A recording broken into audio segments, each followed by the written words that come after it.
You know what time it is. It's time for Saturday Night Special. The show where we're cock loaded and ready to rock.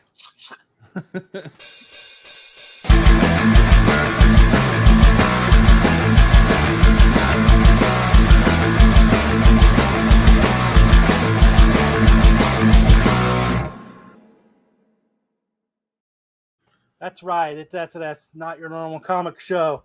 We've got a lot of fun tonight, I think. We've got some... got a little bit of this and a little bit of that. A little bit of this, a little bit of that, yeah. We're going to talk She-Hulk. We're going to talk that dumbass show, House of the Dude Dragon or the House of the Boring Dragon.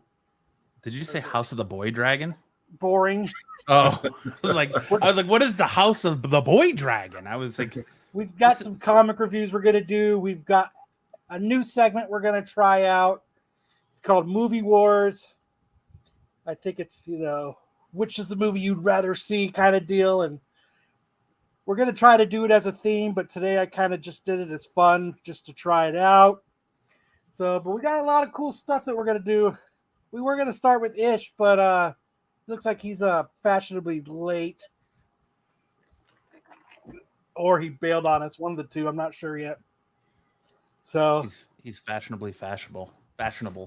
I'll bring something up real quick while we're a little funny thing. I sent it to Matt in the chat, but I was driving to run errands and stuff today, and I pulled up to this intersection. And you know how everywhere there's homeless people with signs now.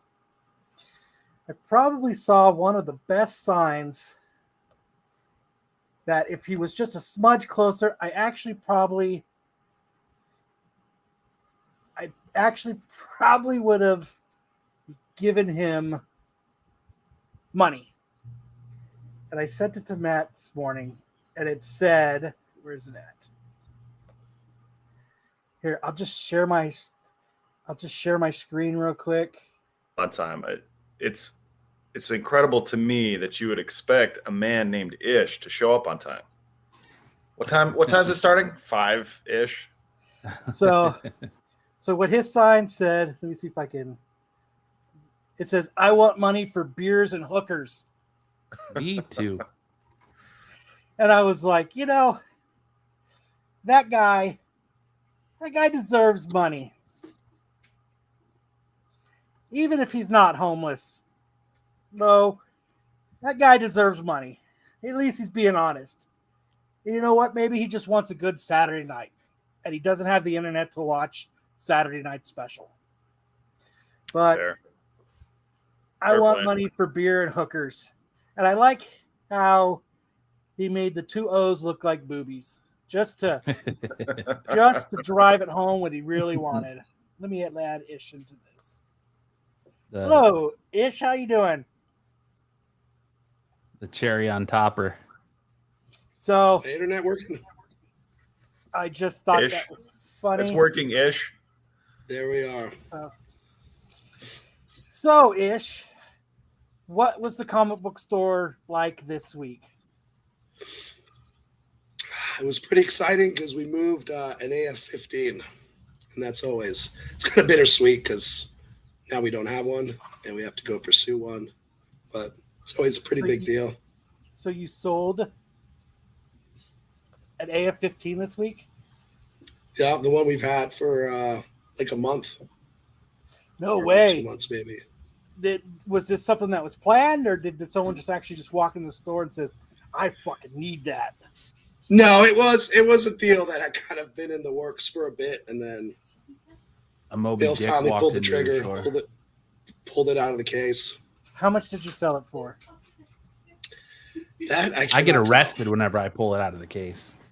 I don't know about you, but is that how you get beer and hookers? Yep, I pull it out of the case. So for they laugh because it's so small. Money, you sold an AF-15. What else happened in the shop? What was the books that people were most excited about this week? Well, yeah, always a lot of kids coming in for that Fortnite book. That generates a lot of excitement with the kiddies. I don't know. Otherwise, there wasn't really one book that totally stood out. I'll be honest with you. What book were you most excited for this week? I'm always excited for Fantastic Four.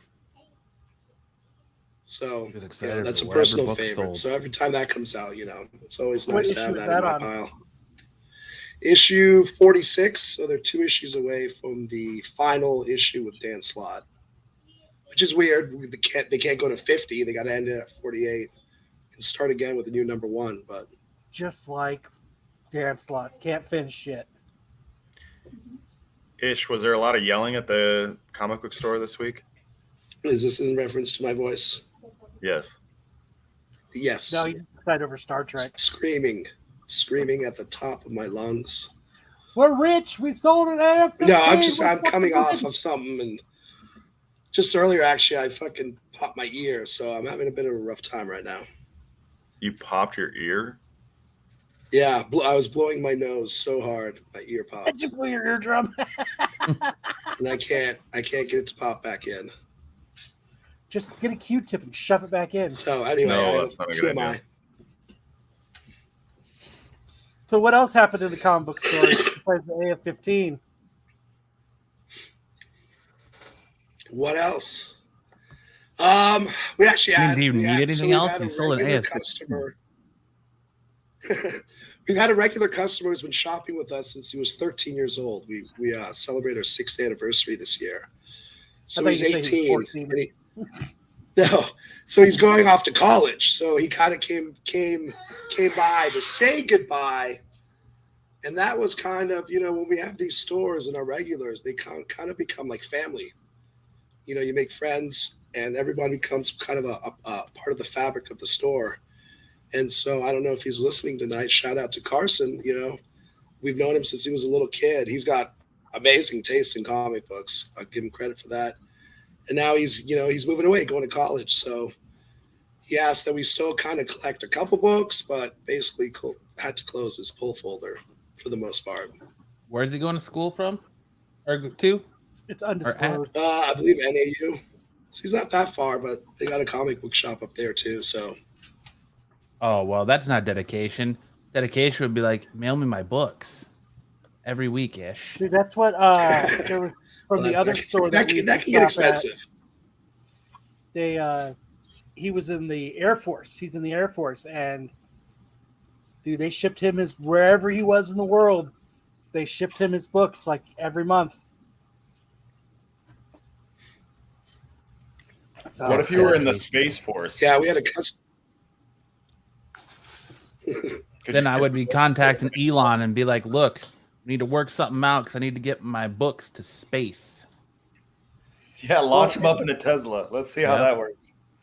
So if you do it with Bezos because you get free shipping if you have Amazon Prime. If Vin Diesel and the guys from Fast and the Furious can put a Fiero in space, I can get my comic books in space, all right? You got that right.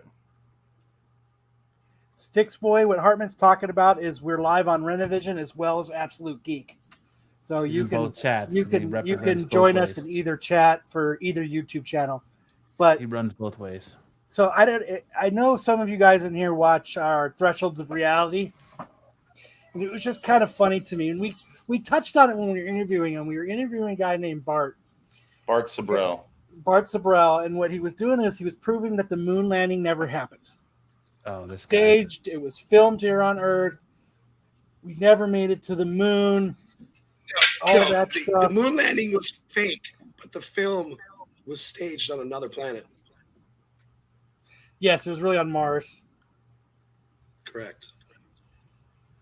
But what was kind of funny is, we were talking about this, and it's just, we've made, supposedly we've made, 6 trips to the moon, but now NASA is testing the radiation to get to the moon, so they have they're putting these fake type of like humans in with all these probes and stuff to see the measure of radiation that they're going to get going to the moon.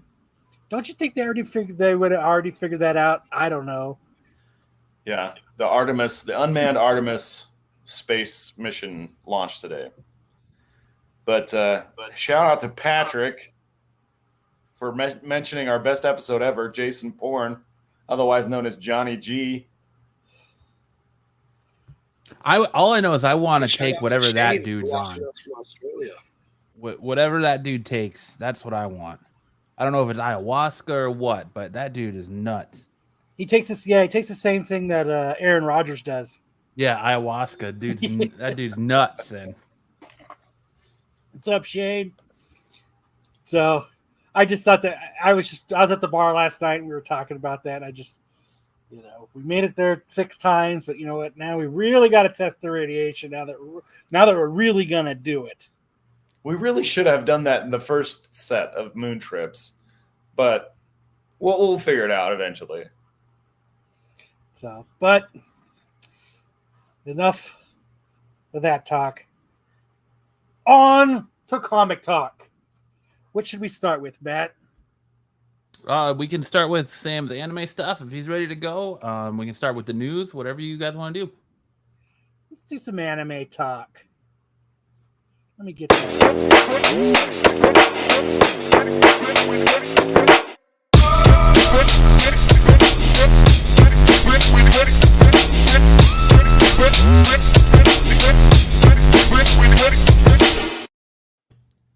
Big news time. Big news. Hold on. My computer's being stupid slow right now. Slideshow.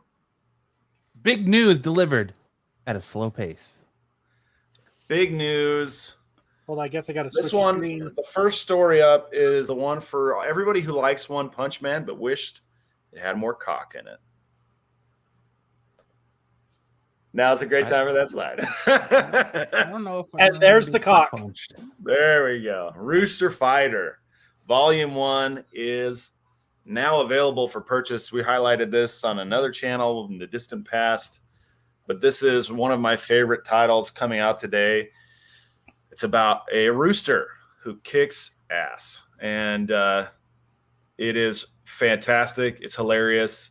It's a little bit sexual. In the first chapter, you see the rooster laying some pipe with some hens in the hen house. It's fantastic. The cock is laying some cock. Yeah.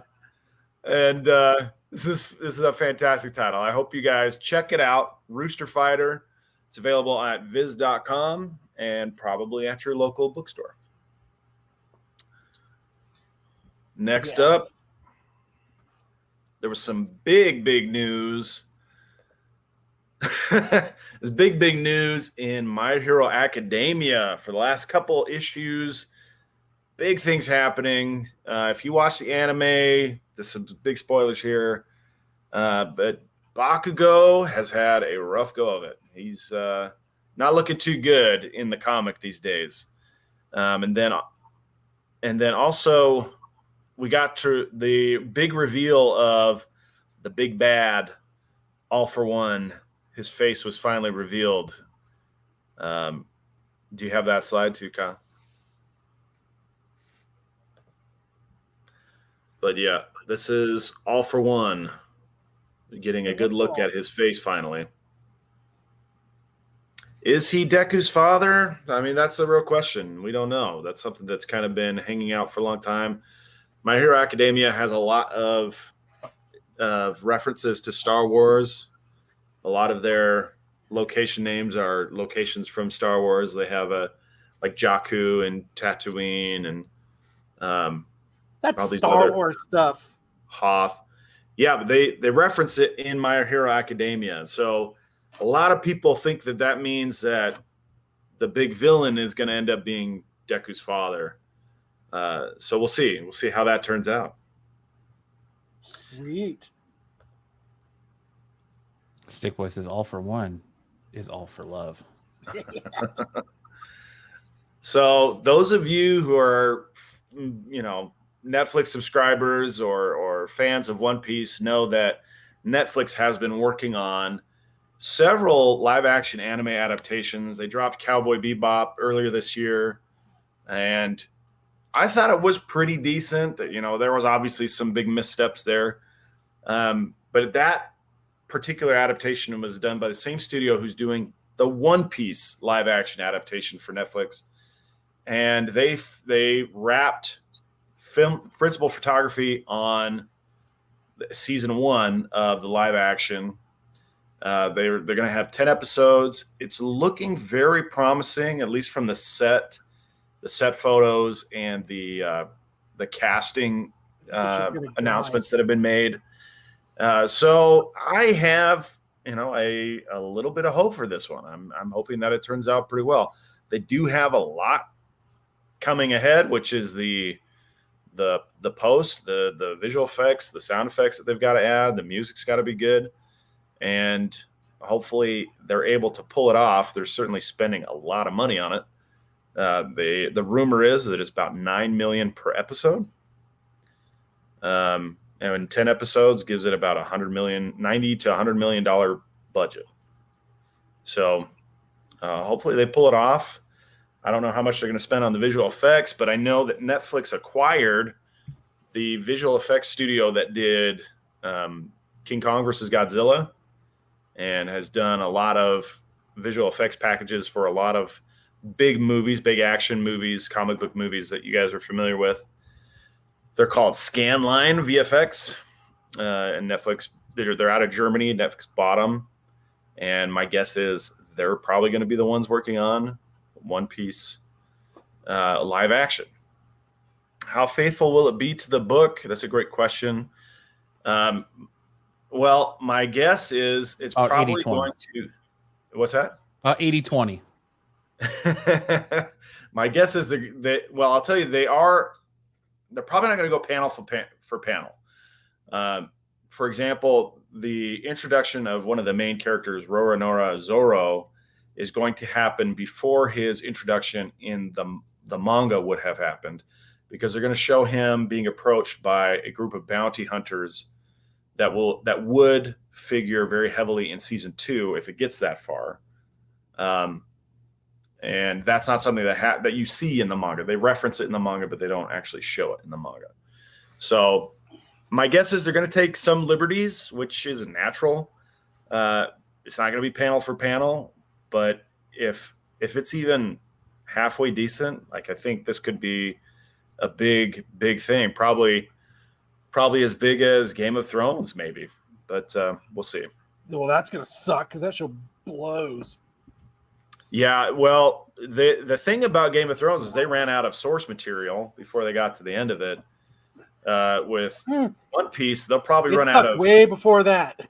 They'll probably run out of actors before they run out of source material. You know when Game of Thrones sucked? Season 1, episode 1. I can't say. I have never seen it. Like I was saying earlier in our chat, my wife is doing a Game of Thrones trivia tomorrow at her work. So I had to sit there and fucking suffer through fucking all of those horrible episodes. Nudity did not save that show. Like True Blood, nudity saved that show. That's pretty sad, Kyle. Wasn't even worth fast forwarding to the nudity. All right, last slide. A lot of you who watch anime are fans of the Fullmetal Alchemist series. This still right here is from the latest Fullmetal Alchemist live action movie, which is Revenge of Scar. But Netflix announced that they're going to do a third live action movie. Is the final. Let's see, what was it called? The final transmutation on. Absolutely, Jedi, just for you, buddy. Yeah. So there's going to be another live action Fullmetal Alchemist movie. They're doing pretty well. I watched this one and I enjoyed it pretty well. Hopefully they continue to do well. That one's coming to Netflix too, Transmutation. Well, all three of them are, the first two are on Netflix right now. So yeah, we would expect the other one to come to Netflix. I think Netflix is producing it. So yeah, it'll be on Netflix.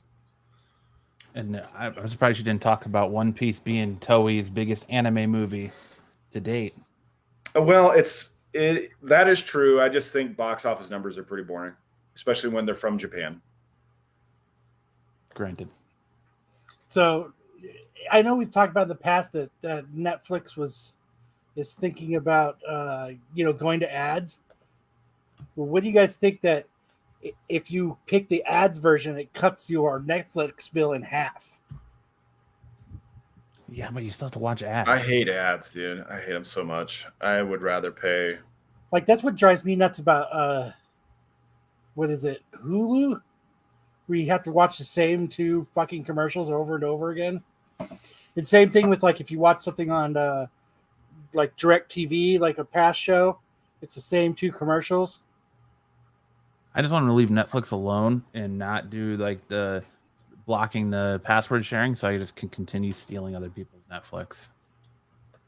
Yeah, I think I had an idea. An idea came to me when we were doing Couch Crunchers to do like a streaming co-op where everyone would commit their passwords and their streaming sites to a group, and then everyone would share. But apparently Netflix doesn't think that's a great idea. Sharing is not caring for Netflix. Not at all. So they're like, we're making all these series and spending $100 million. We got to recoup by upping your bill and make it so you can't password share to make you poor sons of bitches pay for it. You know what Netflix could do though, and this is radical, is they could actually produce good content. And then they wouldn't have this big of a streaming problem. You're asking a lot. Like just produce content that people really want to watch, and then you won't have these big problems. Because it seems like when I try to pick something on Netflix, it's like you settle for something to watch. Like, like my wife and I will go through it. We'll be like, okay. Well, I guess we'll pick between these 2 things. And it's usually something you've watched like 1,000 times. Like it's a movie you've seen like 1,000 times. Yeah. I'll watch the latest thing. So like Sandman or Stranger Things. And then I go back to One Piece reruns, or I go back to Better Call Saul reruns, although Better Call Saul might be coming off soon. Or Breaking Bad, same stuff in between like the big show pieces that they promote. But a lot of their stuff, I'm just like, not interested. If it weren't for the guy coming on Thresholds, I would never have looked at Haunted. And Haunted turns out it's very chilling because it's like real life stories. Yeah, real life ghost stories. That was pretty cool. It's the thing about streaming service though that's kind of annoying is like that was supposed to be the transition away from cable. It was supposed to be a la carte. Like now it's becoming like cable where you have to, instead of just paying like $200 to get all these channels, you have to pay individually pretty much the same amount, if not more, to have all these streaming channels to make sure you can watch all this content. Like it's just a new form of cable. It's ridiculous. It's just too expensive to have all of them. Yeah. Which is why I don't have HBO Max or Hulu. You just need to start an LLC so we can just write it off. Just start an LLC for Rennavision so we can just start writing this stuff off, write our subscriptions off. Sam is a lawyer. He can handle all that. He can handle I'm on it. Already on it. Clickety. Yeah, he can handle all the filing of the paperwork. Already done. You hear that? Yep, it's submitted. So should we get into our big topic of the week? What's that? Our news?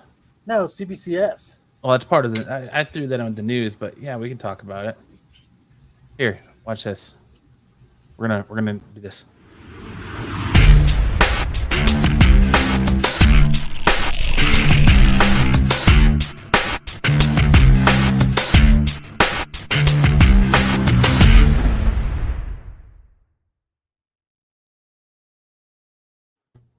Yeah, all right. There you go, Kyle. CBCS. What's up with CBCS?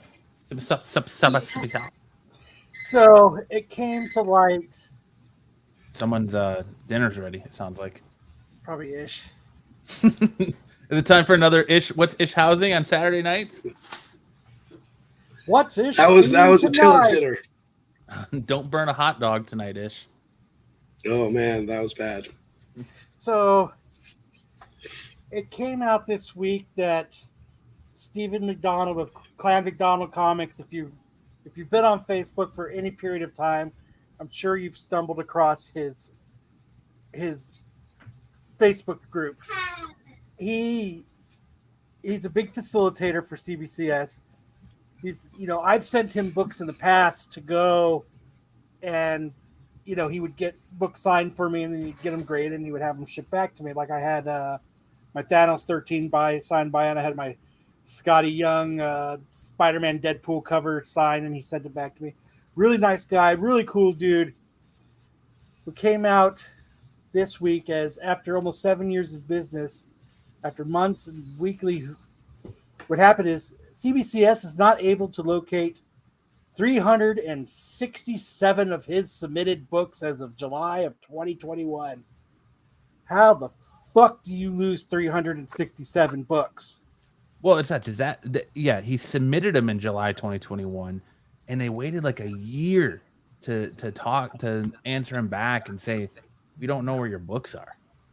Like, I don't know, man. Between like the stuff going on with CGC and that stupid acetane cover, and now the CBCS stuff, you got to think like PGX is just sitting there licking their chops, and they're like, man, if we can actually get our shit together, we could come out smelling like roses on this. I'll say with EGS, they have to be like, all right. Yeah. Yeah, I was gonna be like, I don't know about PGX, but EGS, they actually just got their own proprietary slabs too this summer, so they're ready to rock and roll. This is their chance. I might have to give them another shot. So is this just a question of EGS? Is this just a question of hubris? Like the comic book grading companies that are at the top just say, where else are you going to take your stuff? We lost your stuff. There's nothing you can do about it. There's nothing we can do about it. Nothing we're going to do about it. Good luck finding someone else to grade your stuff. Is that what's happening? Everything except the part that we're not going to do anything about it. That's not true. They will. They have insurance that covers this kind of stuff. Well, they just came out. Go through the entire process of figuring out what the hell happened. But yeah, it sucks. Everything you said was true, except they're not saying, oh, we're not doing anything about it. Of course not. Both companies have been inundated in the last 2 years to the point where CGC even has to have an optimization firm come in and see if they could shore up their process. I could understand a book or two, shit happens, it gets misplaced, but 367 books, that's a lot of fucking books. And crazy, and like my point of view though is like, that's cool that you're going to take responsibility for it and fix it. But why did you give this dude the runaround for a year before coming out and saying, look, we can't just find your books. We don't know what happened to them if they got lost in the move from Florida to Dallas. We have no idea what's going on with them. That's cool that you're going to come out and say you're going to launch an investigation and find out what's going on with misplaced orders and handle it. But why is it happening in the first place? Like, every time I drop off a book to CBCS or CGC, I'm scared I'm not going to get it back. Like, if only they had some sort of way or system where you hand them a book, they go, okay, and they get a barcode and they scan it in, and at least in their system so you can track it somehow. But it's so sketchy. I didn't know it's been a year. That's crazy. I thought this was kind of a new thing that just happened. He talks about how he's been given the runaround for a year before they would finally admit that they can't find it. After a year, that's kind of crazy. Yeah, and I'll tell you that. The awesome thing that I know that Steven does is every book that he gets, he scans it so he knows exactly which book is yours to get back.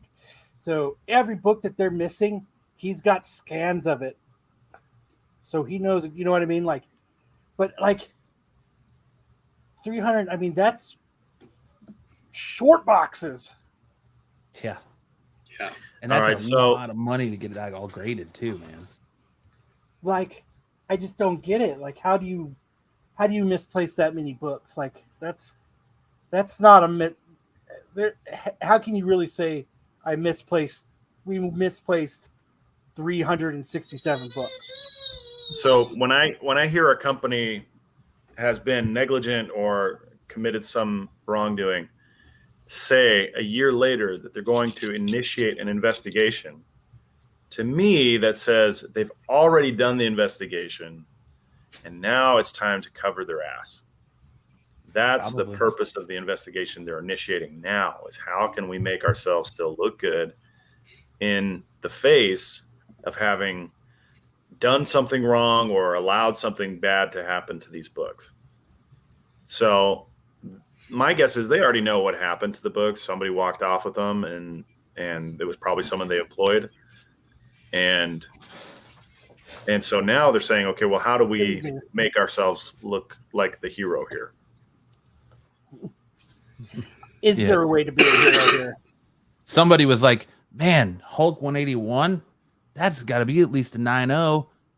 Pulled it, put it away, took the form, crumpled up. Kobe shot it in the trash, and we can't find it. Yeah, we don't know where it is. You know, I can't find that book. And that, I mean, it's good that you can get insurance on that type of thing through the mail and stuff. But good Lord, like what?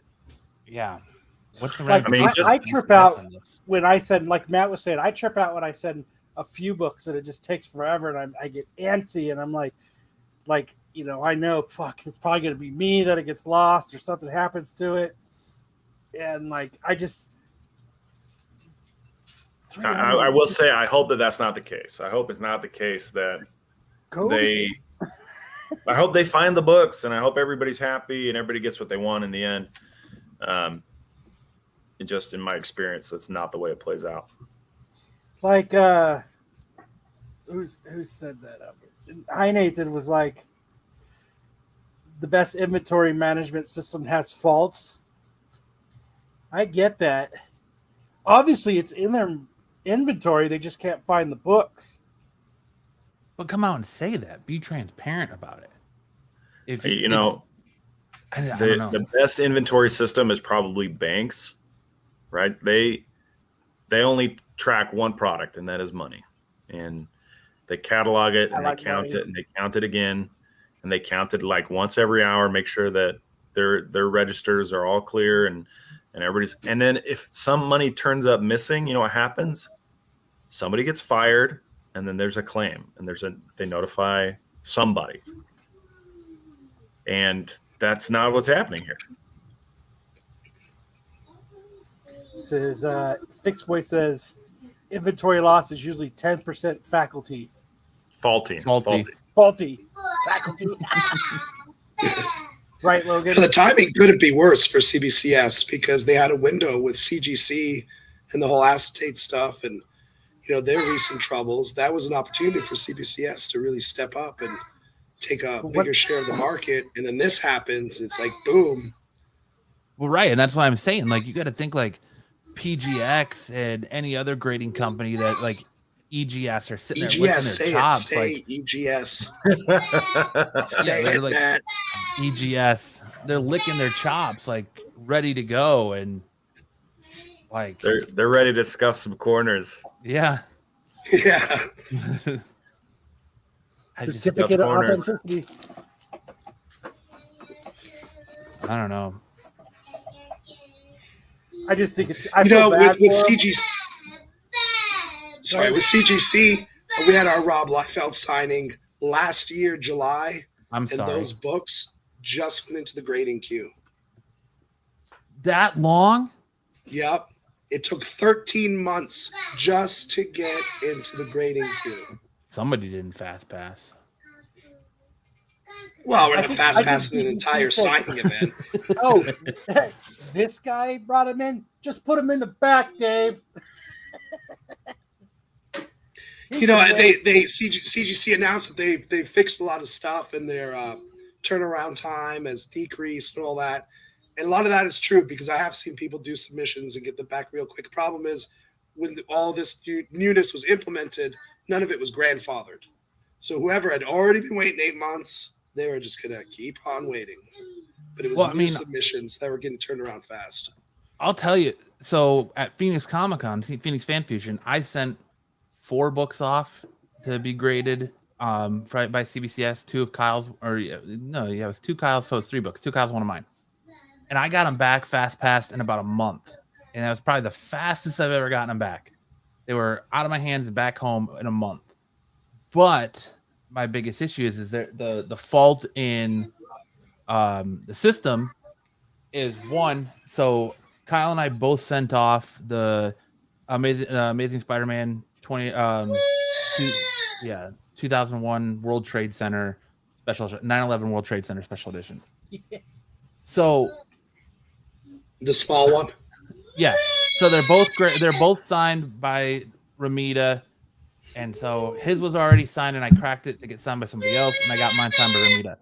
They put on both books that they were signed by Ramita in 2018 and gave us both the same grades. So I don't know if mine's really an 8.0 or an 8.5, but they gave me Kyle's grades with all the same dates as Kyle's on it, and I had it all signed this year.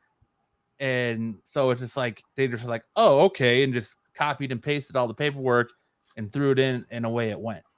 Lazy fuckers. So like I don't know if mine's actually an 8.0 or 8.5 or what it could be. I don't even know if mine was actually graded, because the grader notes are both all the same. They're identical. So it's just like there's got to be some sort of transparency or ownership in anything. Like I don't know, man. I feel like just saying, "Oh, we're launching an investigation," isn't really good enough. Because, like Sam said, it stinks of we already did our investigation. Now it's time to cover our ass because we know we fucked up and we don't want to take as much responsibility for it as we should. Yeah, the only reason we knew which book was mine because mine actually under Ramita's signature, he wrote 18. Yeah, he wrote the date. So Did he put the date on yours? no, he didn't. Mine is not dated. So. Did he say he was your friend, Kyle? Did he put it in writing? I did not have him put it in writing, but the next time I see him, I'm gonna follow up on that.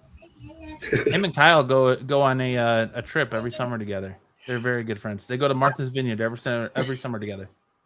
We do, and we reenact Jaws. We hitchhike to the beach. Like when Kyle was 5 years old, all over again, hitchhiking across Martha's Vineyard. I'm surprised you didn't call him about that.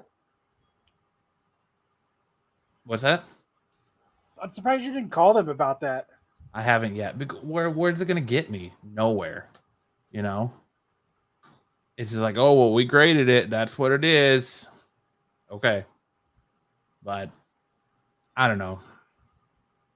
There's just got to be some kind of like it. I don't know. This boils down to me is it worth grading books now? Not until shit gets figured out.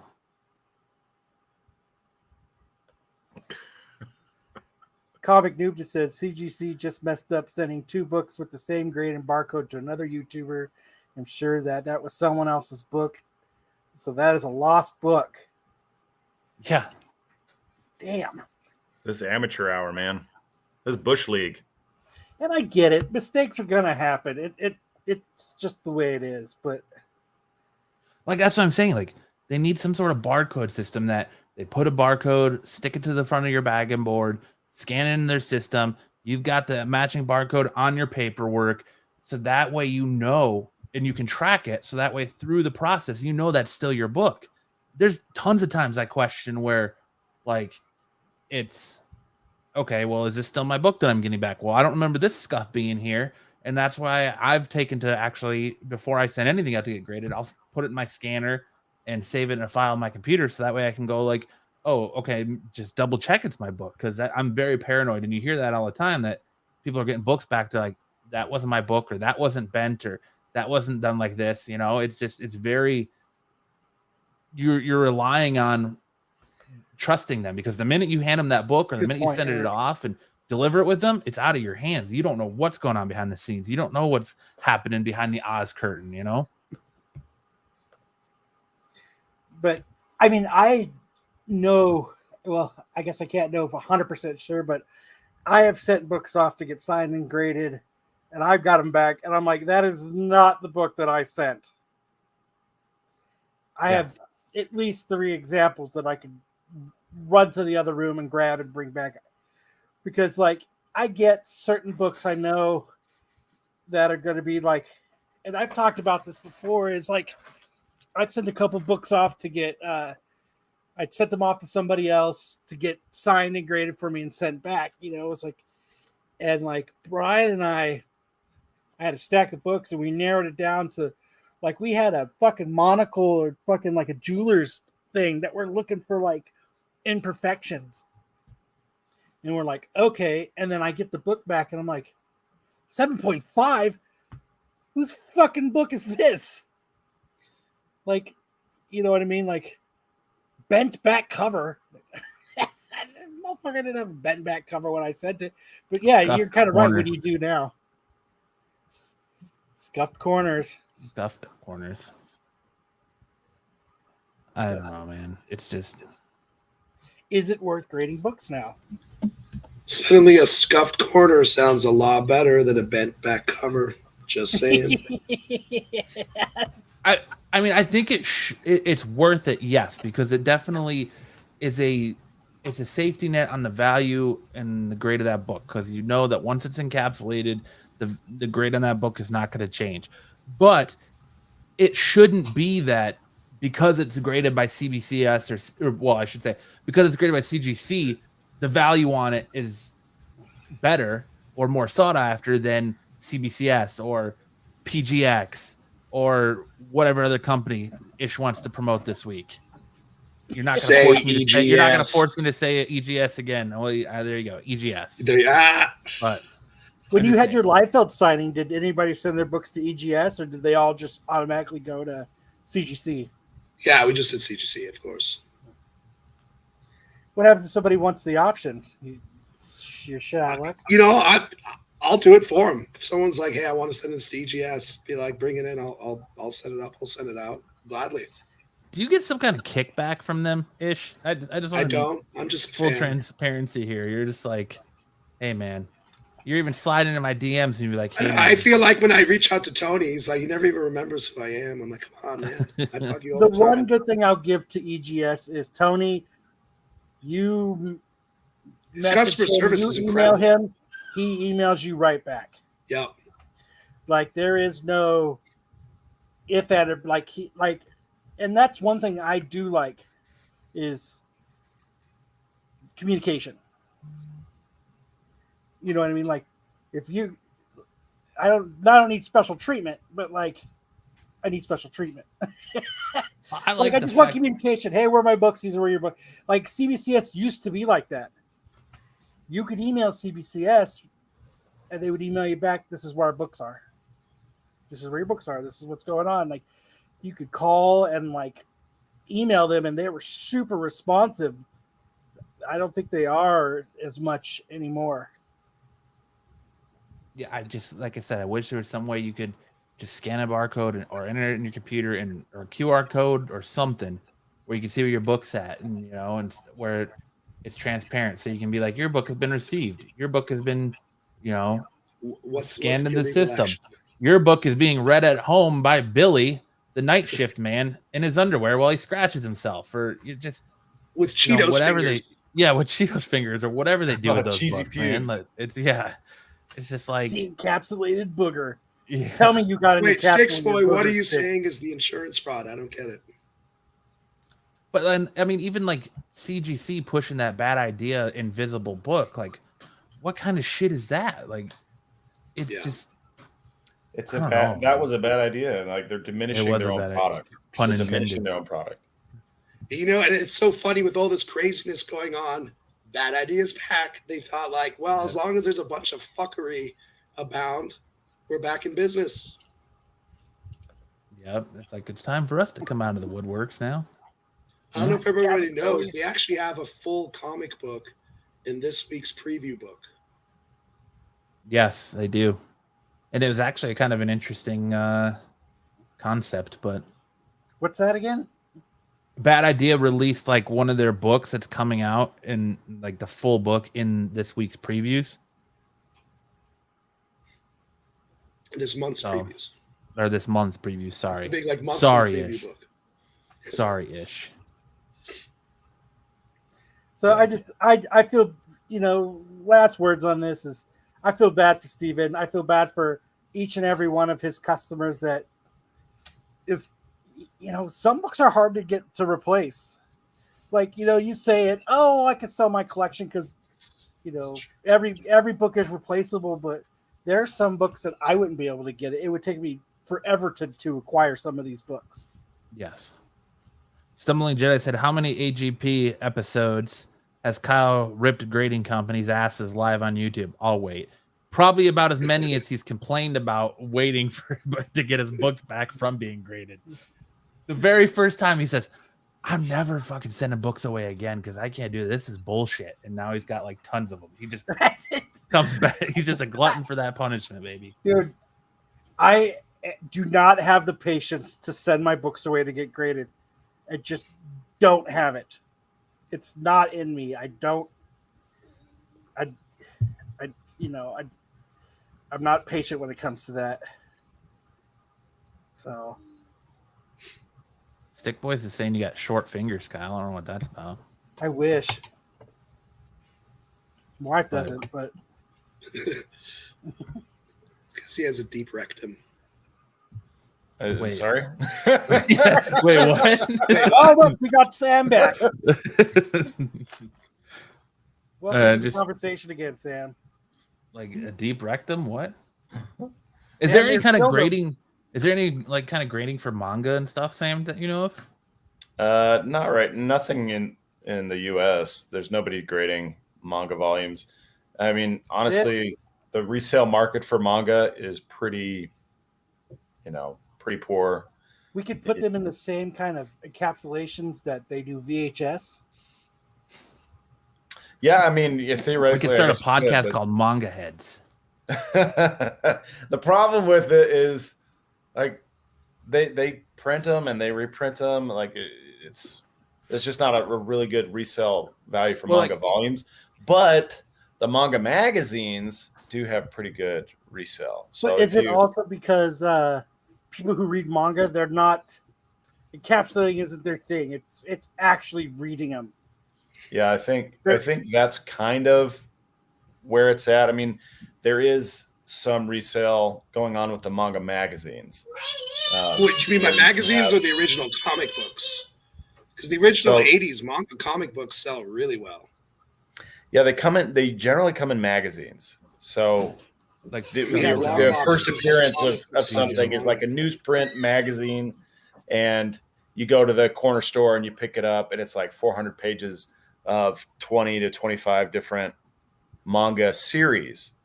And you might have one series that week that has a seminal plot point or introduction of a character or reveal of something happen in that chapter. And so that has some resale value because people are like, oh, I want to see it in its original presentation.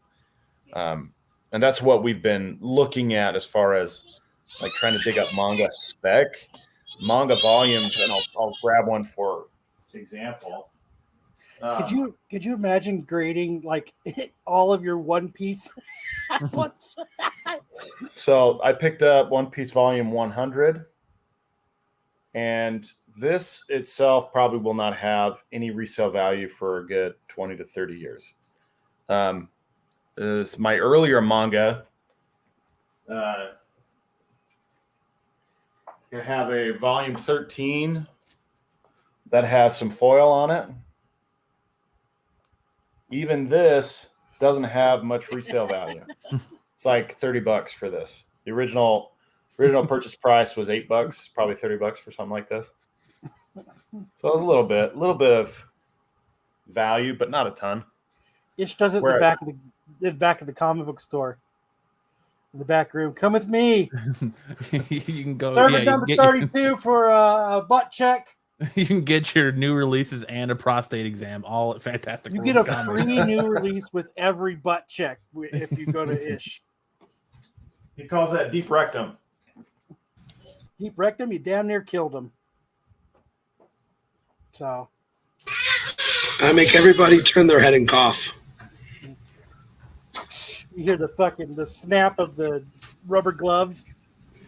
Now one thing that does get passed around a lot as far as manga goes is the Free Comic Book Day One Punch Man.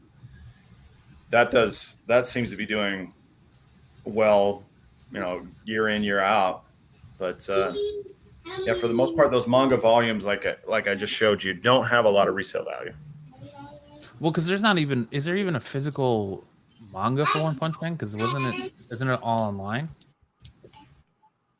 You can buy those volumes, but the original chapter release is digital. Yeah, you're right. But comics are online too.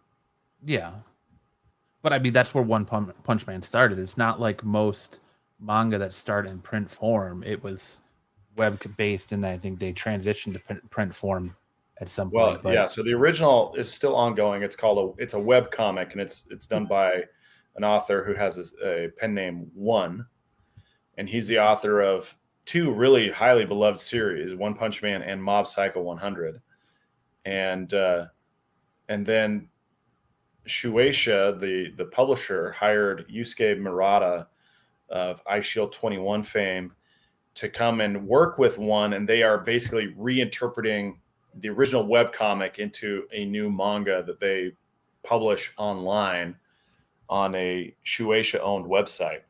And they don't have a set schedule for when they publish. They publish it when the chapter's ready. And it generally takes about 10 days to 2 weeks between chapters.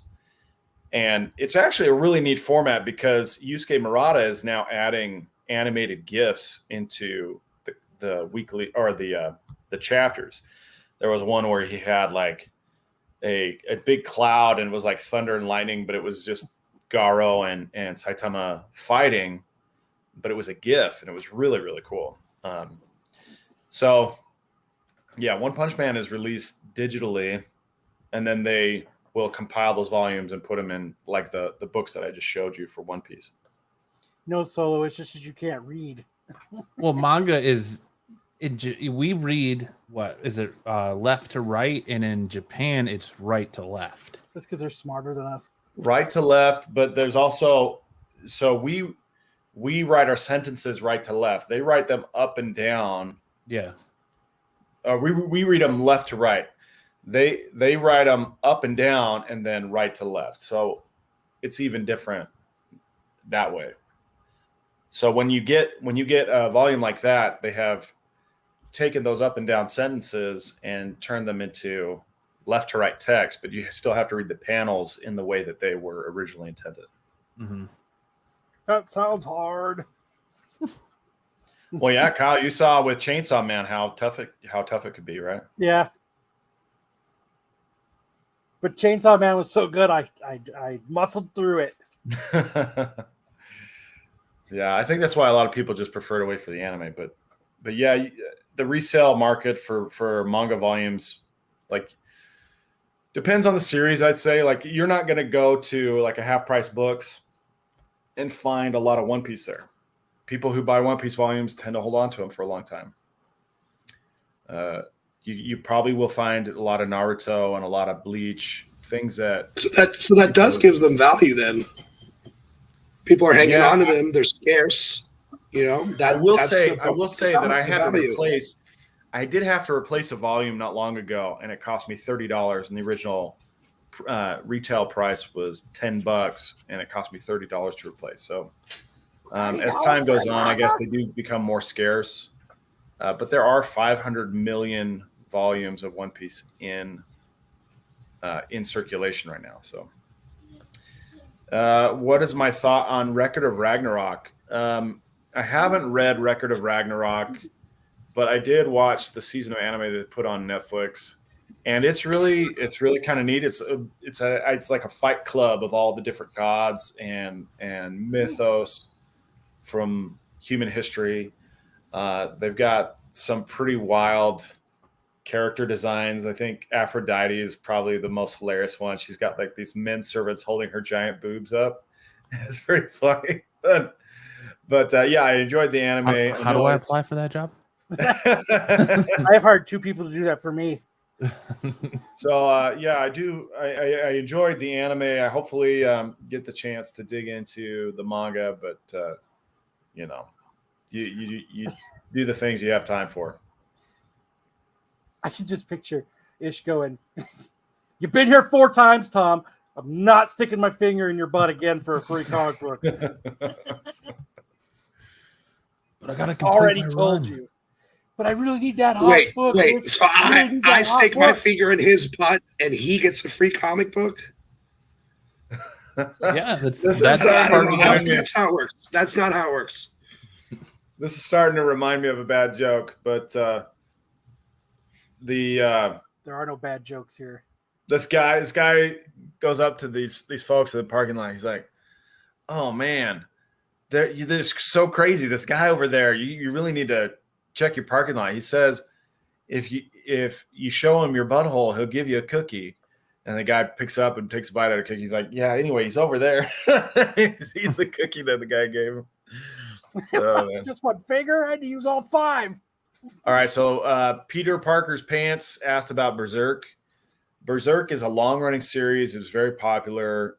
Still is pretty popular, but the author of Berserk died. And he left instruction for another author to pick up where he left off.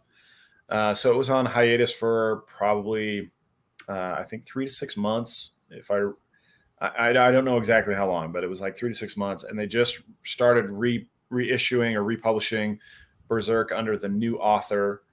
I know that some people are a little reluctant to dive in with the new author because it seems very different from how it was originally. But this is the intended ending. I think they're trying to get the ending that it was intended to have under the first author. So it is awful that the author died, but very, very good series, and hopefully they can wrap it up and give it the send off that it needs.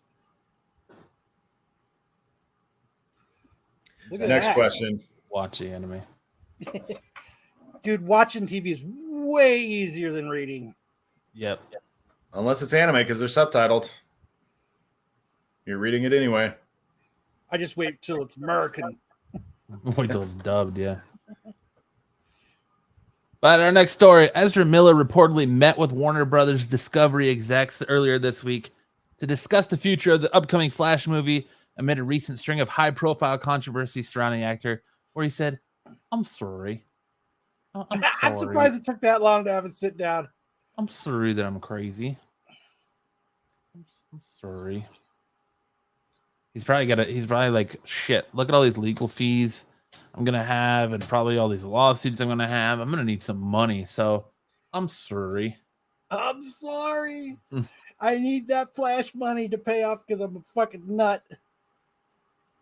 Yeah. So I don't know, but I would like to have seen that conversation though. I'd like to have been like fly on the Solo. wall. That's sitting in that boardroom meeting. All right, Ezra. We really need to talk to you. We got, dude. We don't even know where to fucking start with you. I heard by the end of the meeting, he got them all to join his cult. So they all got tattooed. They're all on board.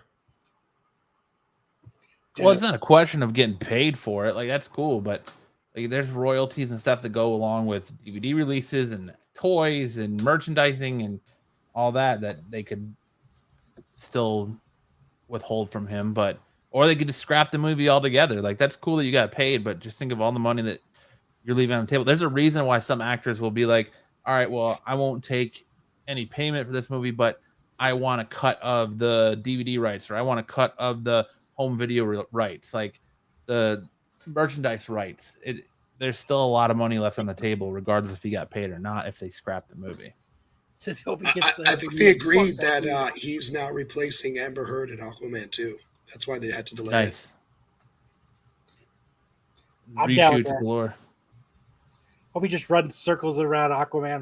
it. No, it's still going to be the character Mira, but it's just going to be him playing it now. He's gonna have a red wig on. My question is, how did the DC EU casting directors hire such train wrecks? How did they not see that coming? I don't think he was I don't He want to say just that. recently here in the last year or two really became a train wreck. 2 years. It had started with him choking a fan out and overseas. So, want to fight? You want to fight? But I mean, I don't know if I guess Amber Heard's always been crazy, but it's, you know, what you show in public versus what's behind closed doors, I guess. He's a methadone. Yes, methadone acting. But yeah, he's just nuts. Nutto. Moving on, the 30th anniversary of the death of Superman is bringing back the infamous black polybags with a twist. DC announced the Death of Superman 30th anniversary special. Number 1 will celebrate the legendary battle between Superman and Doomsday with 4 all-new stories. DC is also bringing back the original creative team for Death of Superman anniversary special. The team will tell a story that shows how some of Superman's biggest allies reacted during the aftermath of the fatal battle of Doomsday. You know what I hate about these polybag books that are black like that? The books end up being fucked up. Remember when DC did all of those Harley Quinn, and it was hard to find books that weren't fucked up. So they take all the diamond damage returns now and then polybag them. Do they? No. Oh, I was like, because it just sucks. You know, you buy 2 or 3, and you open them up, and you're like, fuck. So you can get a long box of these that can sit next to your long box of Death of Superman that you can't sell too. Exactly. And you know what? We didn't order a single one of these. I don't think a lot of stores will, honestly. Just for that reason, I'm like, we have the original sitting right there. Why are you going to pay? I think it's like $15 too. Yeah, and they have, of course, like 10 million variants. You got to do it for that full color anniversary poster. Oh shit! Sold. And the armband. This is gonna put my kid through college. Yeah. You know what's gonna sell better than that? The $1 Frank Miller Ashcan preview. People care more about that than they do about this. But and Stickboy says all returns end up in Walmart. Dude, the Walmarts by me, they don't sell them anymore.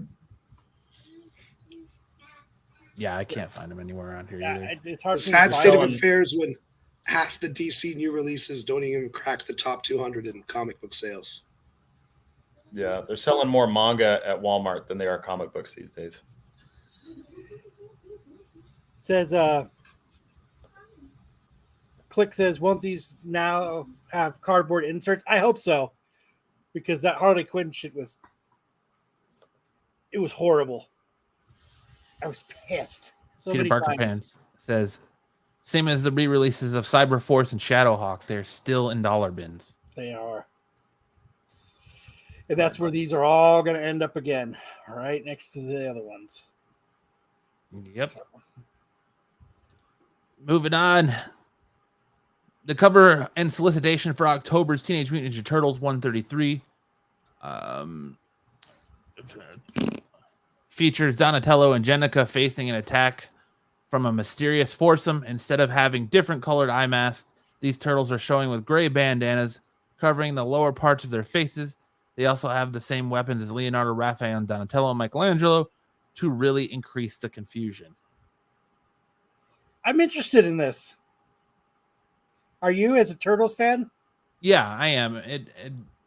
I'm very interested to see like what it is, if they're a clone or because they're heading into this Armageddon War storyline that they've been leading up to, and it came with Donatello finding Mona Lisa, who is from Venus de Milo. Thank you. Yes, Mona Lisa is someone else. Venus de Milo. Mona Lisa smile. Yeah, finding Venus de Milo, who is kind of like a Frankenstein turtle instead of being a female turtle like she was in the old TV show from the 80s, 90s. She is now kind of like a Frankenstein together turtle put together with different parts from different mutated individuals.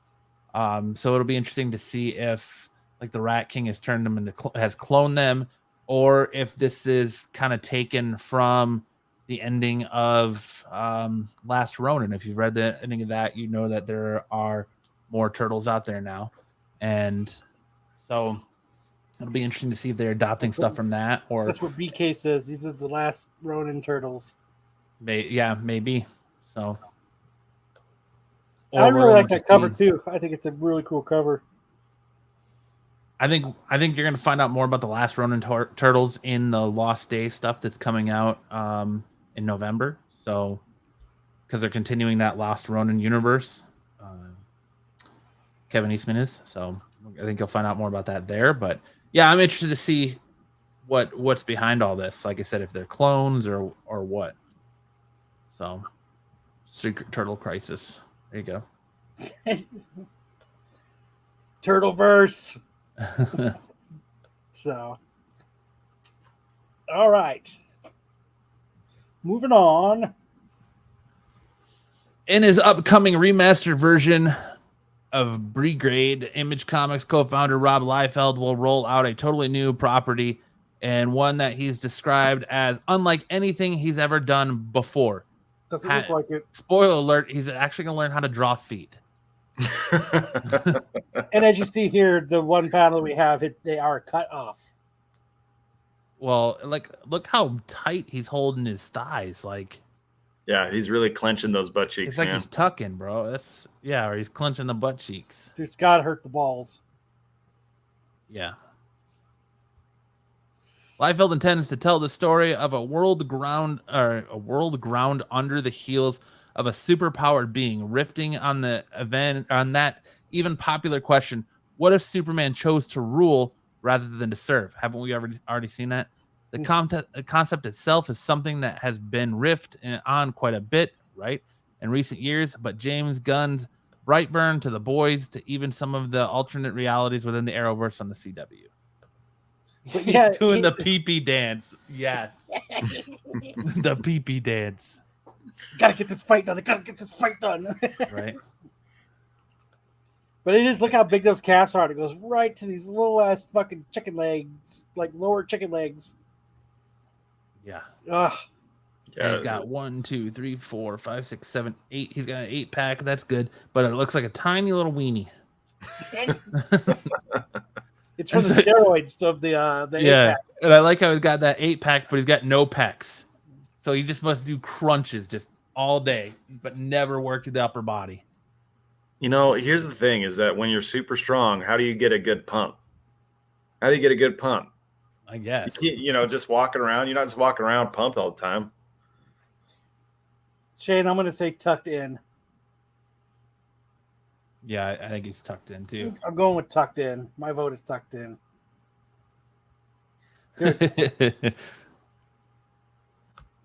World of Feed. Stick Boys' Liefeld's new character is called the Golden Shower. I don't know. I asked this question with John Romita Jr. and him. How do these guys still keep getting work? And how do you keep going to a publisher and be like, look, I've got this concept. Here you go. You take one look at this art and you're like, sure, let me pay you to put this out. I understand there's still a lot of Liefeld heads out there, but it makes me wonder, like, what is wrong? Why do you think this art's so good? I mean, let's be real. It's not terrible, but it is weird. There's like weird details that are like, the human body doesn't really look that way. I mean, I get maybe he's like an alien who looks human, but he's got the same anatomy, same musculature. It's just a little weird. Like legs don't go together that way, especially when they're jacked up like that. Have you ever seen bodybuilders try to put their legs together and flex?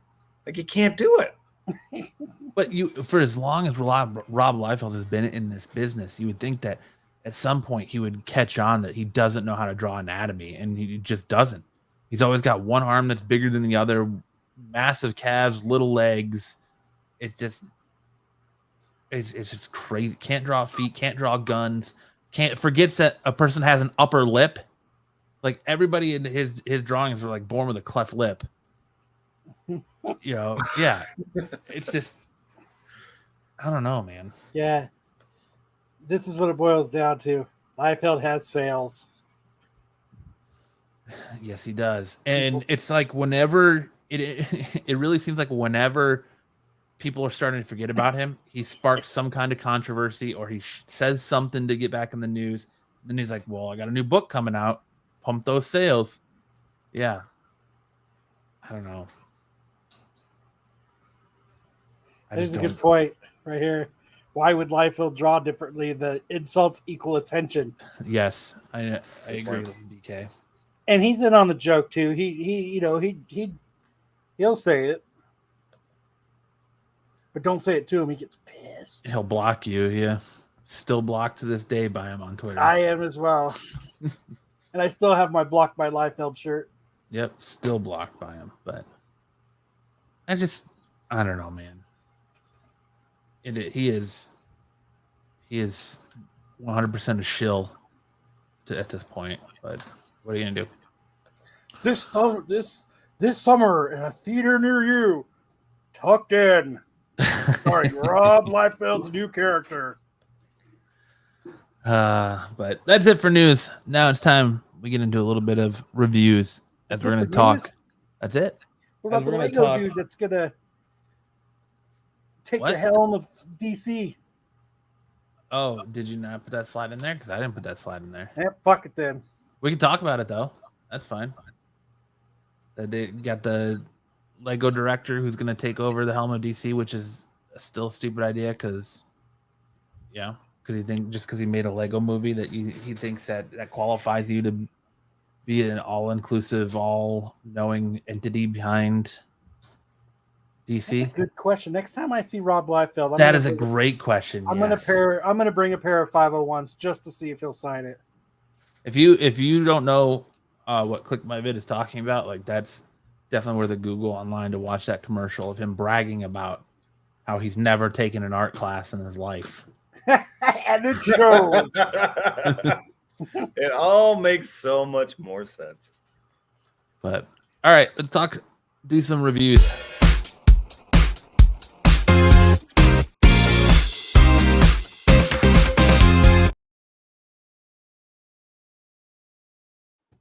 Let's talk. That is a nice little jingle. I like that jingle, man. Yeah. Episode 2 of She-Hulk. How are you guys feeling about this series so far? Okay, I like it. I'll say that episode 1 had me a little worried, but episode 2 totally redeemed it. I really enjoyed episode 2 a lot more than episode 1. I like the nice quick episodes. Do you like that they feel like they're less than 30 minutes? Yeah, It was less than 30 minutes. It was 25 minutes. I still like that She-Hulk's dad is Cousin Larry. I didn't even catch that. Cousin Larry from Perfect Strangers. Yes. I didn't even catch. Well, when I first watched it, I was like, "Where have I seen that guy from before?" Like I know the voice. Like where have I seen him before? And then I saw you in our chat talking about Cousin Larry, and it's like Cousin Larry. And then Lance said it last night. He was like Perfect Strangers. Like that's where I fucking seen him from before. You know that's who where else he's he is? from. You know who else he is though? In Finding Dory, he's Dory's dad. I didn't know that. I didn't know that either. It's interesting. Yeah, I was like, are they going to get the same 2 people to play the parents as they did in Finding Dory? I thought that would have been neat. Anyway. What did you think about this? Did you watch this, Ish? I did. I thought it was okay. I didn't think it was like very good, barely good. It was all right. It wasn't bad, passable. I like that the quickness of the episodes because I don't feel like I'm wasting a lot of time on it. But at the same time, when episode 2 ended, I was like, oh, we really didn't get that much story. No, it was just basically 2 things, right? It was the 2 major things. complaints. Well, I mean, you got a bunch of connection. They finally reference and tie in the Edward Norton Hulk movie to the MCU again. Well, I never thought that was ever in question. Well, I think it kind of was when Ruffalo took over because they never really, I mean, other than Thunderbolt Ross, they never really talked about it again. I mean, he did say that he broke Harlem. Yeah, they do reference that in this, and they reference it was like, but I was a different person back then, which I thought was No, but it was nice in little touch. in Avengers, in the original Avengers movie. He says, "Last time I was in New York, I kind of broke Harlem." He said that. It's been years since I saw. Yeah, I felt that there was no real strong need to make that connection, though the quip was pretty funny, though. Yeah, where he says, "I'm literally a MCU different meta. person." Yeah. I thought that was a funny little like jab at that there's been multiple Hulks. But I'm just it was cool to see Abomination come back. Yeah, I mean he was in Shang-Chi. I don't think I've seen Shang-Chi.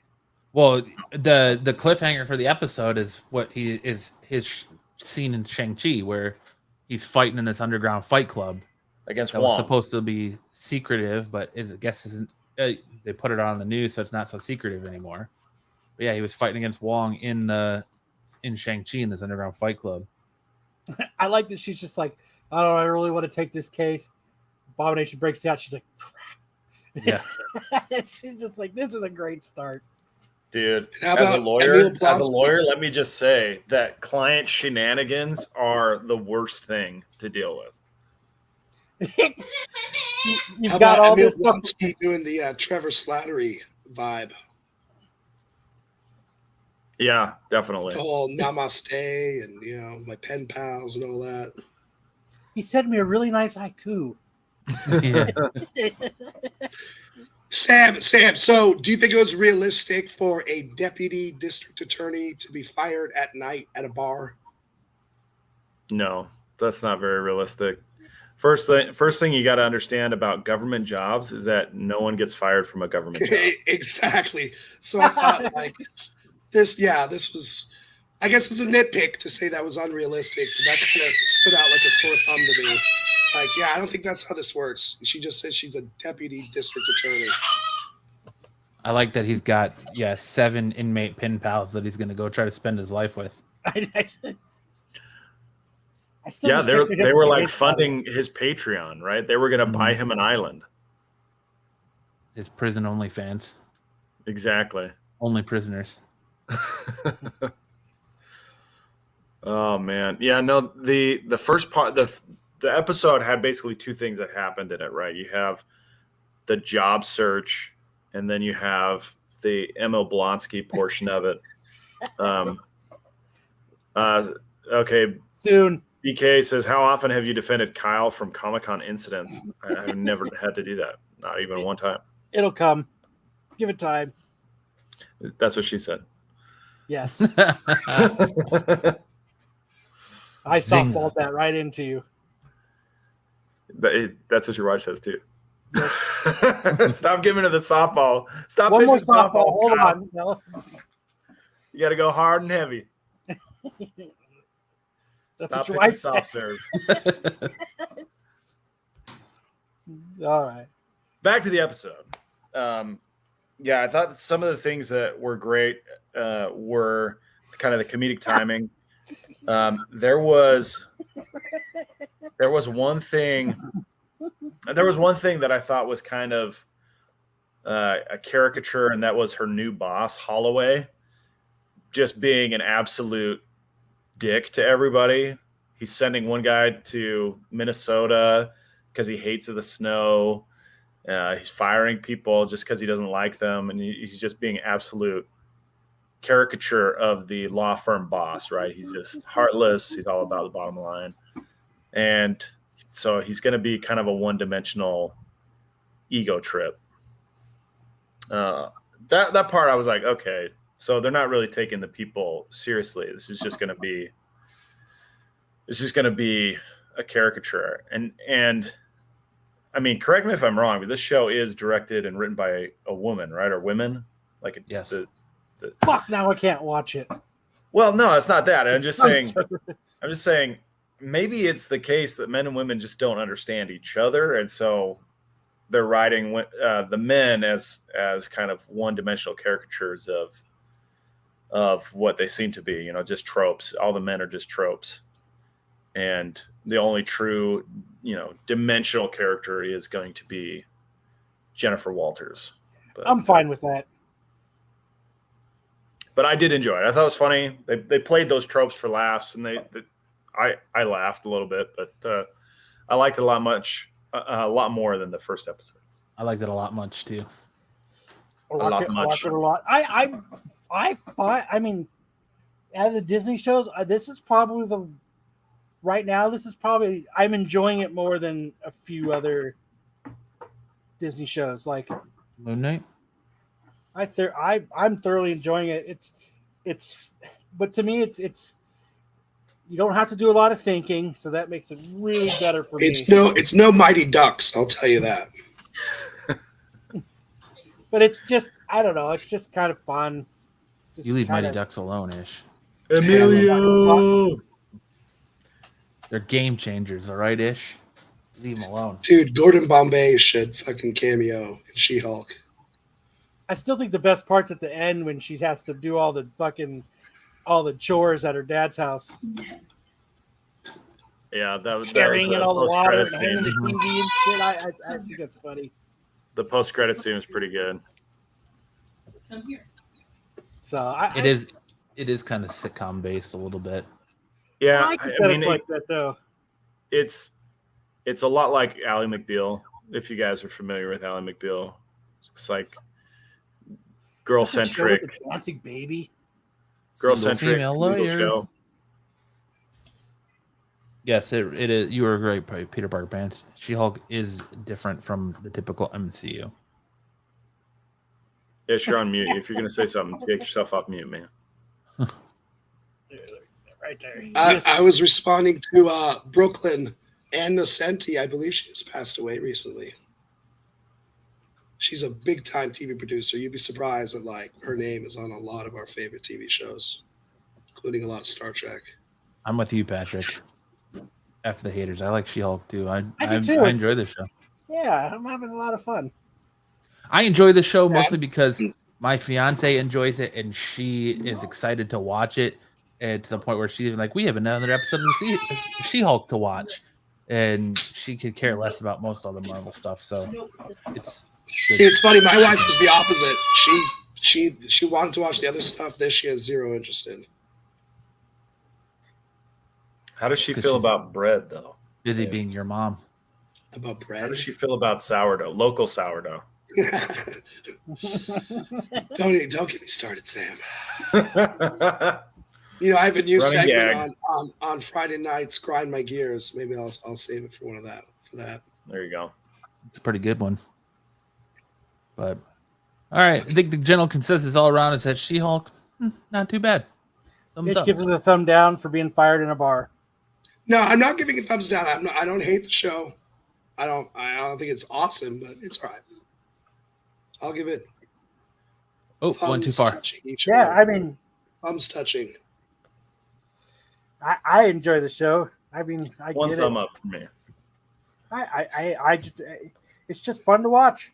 Like, it's lighthearted. I think it's, yeah, I don't like feel it. it's insulted my intelligence yet.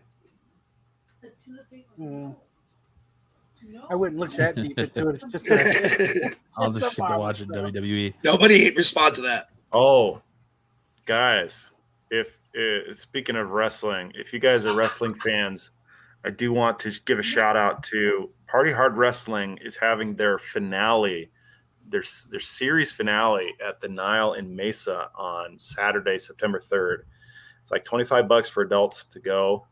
And this is spectacular, like the most awesome amateur wrestling ever.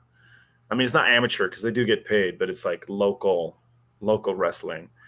It's insane. So if you guys are in the Arizona, Phoenix area and you want to check out some crazy stuff, like the closest thing to being in a cartoon in real life, you need to go see Party Hard Wrestling at the Nile next weekend. so this is something I wanted to address the chat as well as my co-hosts up here. House of the Dragon. What did everybody think? I don't think Sam didn't watch it because he's not a Game of Thrones guy. I'm not a Game of Thrones guy. I just watched it because I just wanted to come on here and shit on it. I liked it. I think I'm the only one that watches Game of Thrones on this panel. I don't know if Ish does or not, but I enjoyed it quite a bit, honestly. But I enjoyed the callbacks to the stuff you already know, which happens in the particular series, and I like the reason you find out the reason. Pretty much the whole like prophecy of the White Walkers has been going on for a long time before that stuff happened, and I don't know. I'm interested in the dragons and the Targaryen stuff, so it kind of plays right into my wheelhouse. They again, it's one of those things they didn't really like you said alluded to before. They didn't really hit home with the nudity because there wasn't a lot of it, but There's a goddamn orgy going on. yeah, but you don't see a lot there though. Like I don't know, and I watched it with the sound bites of Matt Smith is ugly. He's got a horse face, and that's coming from my fiance. So that's all I heard the entire time I watched it is how ugly Matt Smith is, and how if she's gonna sit through the show, she hopes he dies quickly because she doesn't want to sit there and look at him. And I don't know, but I liked it for what it was. I'm excited to see where it goes, and I don't know. I gave it a shot because I didn't like Game of Thrones, but I was like, new show. I'll give it a try. Mojo, I mean, yeah, the way Game of Thrones ended was bad, but it shouldn't leave a bad taste in your mouth for this prequel series that's completely separate. Well, it's not completely separate, but that isn't tied to the original show. I would say watch episode 1 and give it a shot, and if you don't like it from there, then good on you. But I think it's different enough where you got to kind of just take that hit of mouthwash, wash that bad taste out of your mouth, and go back for like, did they really something a even little cut bit the dude's different. dick off? I mean, that was a little extra. That was dope, dude. How the I bet you city enjoyed guard that. just went through town and cut people's hands off and called the dude a rapist and cut his wang off, and then you got to see like the jousting and the battle for the celebration of the king having having a son, and just Dude, like that part where they had to give this cesarean, I was like, oh fuck, right, it's she's brutal. gonna die. Mm-hmm. And how she doesn't Freaking even like get to make Champ, that though, choice. man. They just fucking sliced right into her. And then the kid died. That's fucked. Matt Smith is awesome. He's not horse faced at all. Okay, he is an awesome actor, but he is not the best thing to look at apparently. So Yeah, no, George R. R. Martin has not finished writing the end of Game of Thrones yet. he'll be done in about 2035. But He says he's getting close. He'll be done at the same time as we have a moon station. yes, 00, exactly. The throwbacks to the king has the dagger that Arya uses to kill the White Walker king with, and So are they at the place like that the throne that throne that's there? the Is Iron that Throne. where it's at now, or does it eventually get moved somewhere else? No, yeah, they're in Game of King's Thrones? Landing. They're in King's Landing where Is that where Game of they're at? Thrones Oh, took I didn't know place. that. Yep. Because So I thought I the mean, Targaryens were somewhere else. no, they were. Yeah, all that takes place in King's Landing. But I'm excited. Like I said, I'm excited to see where it goes and more dragons. I'm always down for more dragon stuff. So, They're supposed to do time jumps in this. not that I'm. No, he's making the joke that there were time jumps in the original series. I don't think they're gonna do time jumps in this. But So, I'll probably end up having to watch it anyway. So I'll probably end up. What's it going to be like? 5 episodes, hopefully. I don't know what their episode count is. Honestly, I would say it's probably gonna be 10. But Meh. you're dragging this topic out. And All on right. that note, On that note, let's get into some comic book reviews, shall we? let's do it.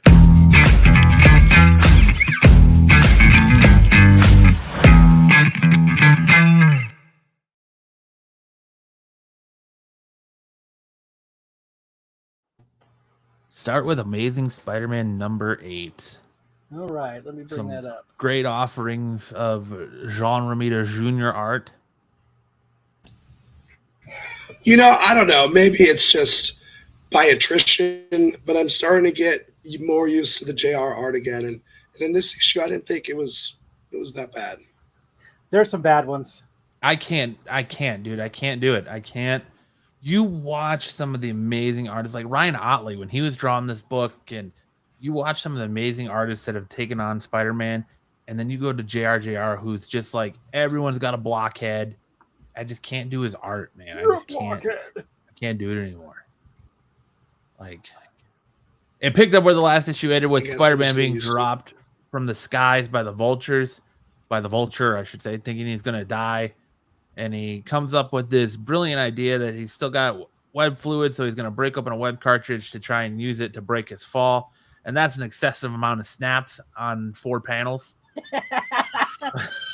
Drink to the snaps, huh? Yeah. It's an excessive amount of snaps within 4 panels. And then, yeah, so he stops and breaks his fall using the web fluid. Not that I'm not saying it wasn't a smart decision, but I'm just saying it's an excessive amount of snaps. But how come his arms are pinned to his side like that? Well, because I guess they get caught by the web fluid. The way he's going, the web fluid is bracing his shoulders, and it looks like it's got. I was almost pointing, like you can actually see me pointing on my screen. It's actually like attached to his fingers, so it looks like it's just kind of all pulling him back up. What are these right here? These 3 little things in his underwear. Web cartridges. Is that extras? Yeah. It worked. Yo, Spidey, look out. Got him. And Vulture is pissed. Yeah, and he spears an upside down Peter Parker and launches him back into the skies. Like that's terrible right there, Ish. That's a terrible face. This, Bruce, this is what I'm liking about that's this. That's not the best face right there. He's getting his ass handed to him every issue so far. Yes. That's what I've liked about it too. But like you would think at that point, like Peter would be sliding off him because he's not even like attempting to hold him at all. I guess maybe just the force and the momentum is keeping him there, but I don't know. So the Vulture continues his assault on Peter Parker. Claws. Yeah. Dude, throwing him into a building. Like that's a good right shot. into the chimney. Dude, in the chimney with care. Yep. So pretty cool panels. So in the last issue, Norman Osborn presented Peter with an opportunity to work at Oscorp because Norman Osborn has now been absolved of all his sins by Sin Eater, so he's a good guy and he doesn't want to go back to being a bad guy. So he builds a suit for Peter to use out of Oscorp tech. Peter declines to use it at that point. So now that Vulture has messed up and destroyed his web shooters and beat him to a pulp, he's pretty much got no choice. So he calls Norman Osborn for help to bring him the suit, and Osborn pretty much says no. Gives him the double middle fingers, says deuces, and I'm not going to do it. So then Norman gets mad and breaks his phone. What the hell? Yeah, so it's more of like Peter getting beat up by the Vulture, where he eventually comes up with the idea that he's going to use the Vulture to get him to Oscorp to get that suit. So he leaps onto him as the Vulture's flying by for another pass to finish him off. And he pretty much rides him all the way back to Oscorp. And I liked the fact that it says in that panel, "Motherfucker, are you steering me?" Like I kind of chuckled to myself at that panel right there. And he's just like, maybe. He's very coy, like, maybe. So he gets him back to Oscorp, and Peter gets the suit, and then Peter's got this glider, and he throws basically a pumpkin bomb that's full of spiders on Toomes and takes him out. Oh shit. Hey, can we go back up? Can we go back up to the panel where Vulture slams into the glass?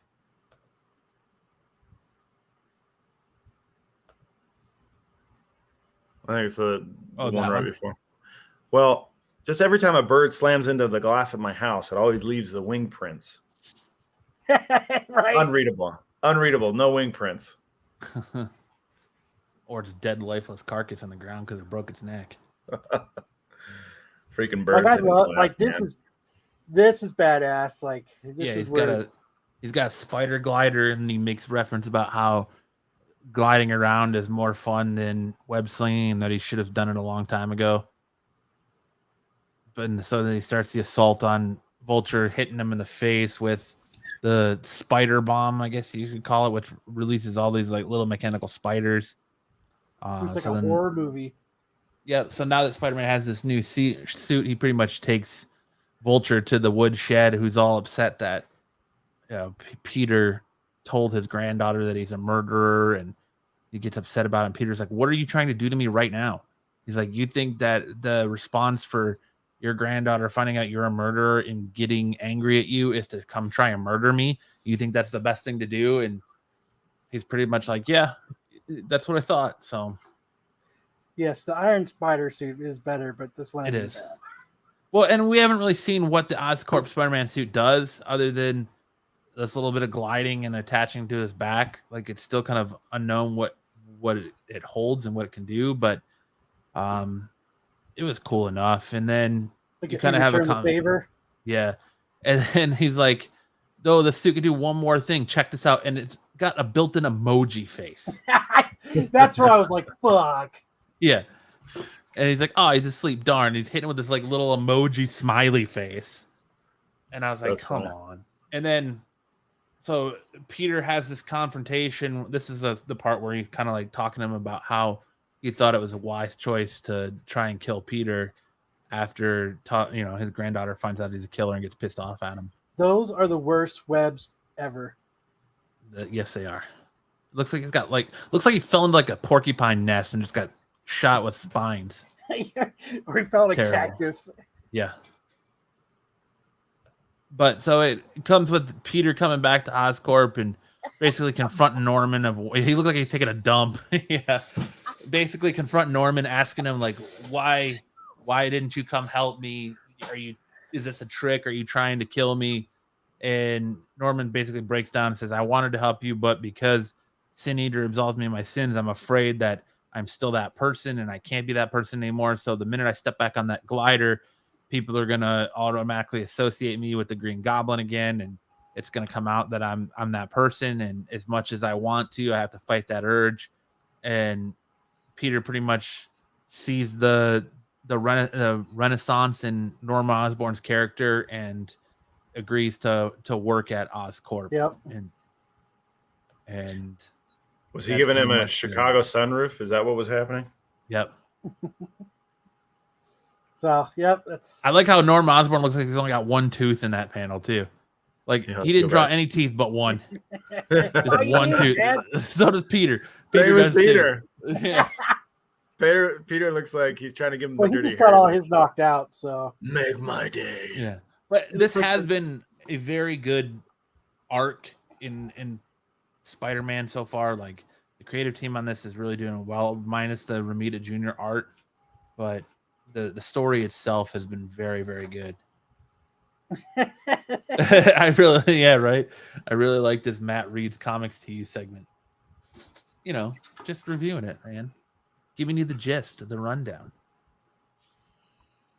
yeah, he needs to go to a new barber. Well, I mean, it's been his style for the last 40 years. But yeah, that's like one of the like Brucifer said that I think it was Brucifer that said that it's like every issue he's just getting obliterated, just the piss beaten out of him. And that's definitely been one of the highlights.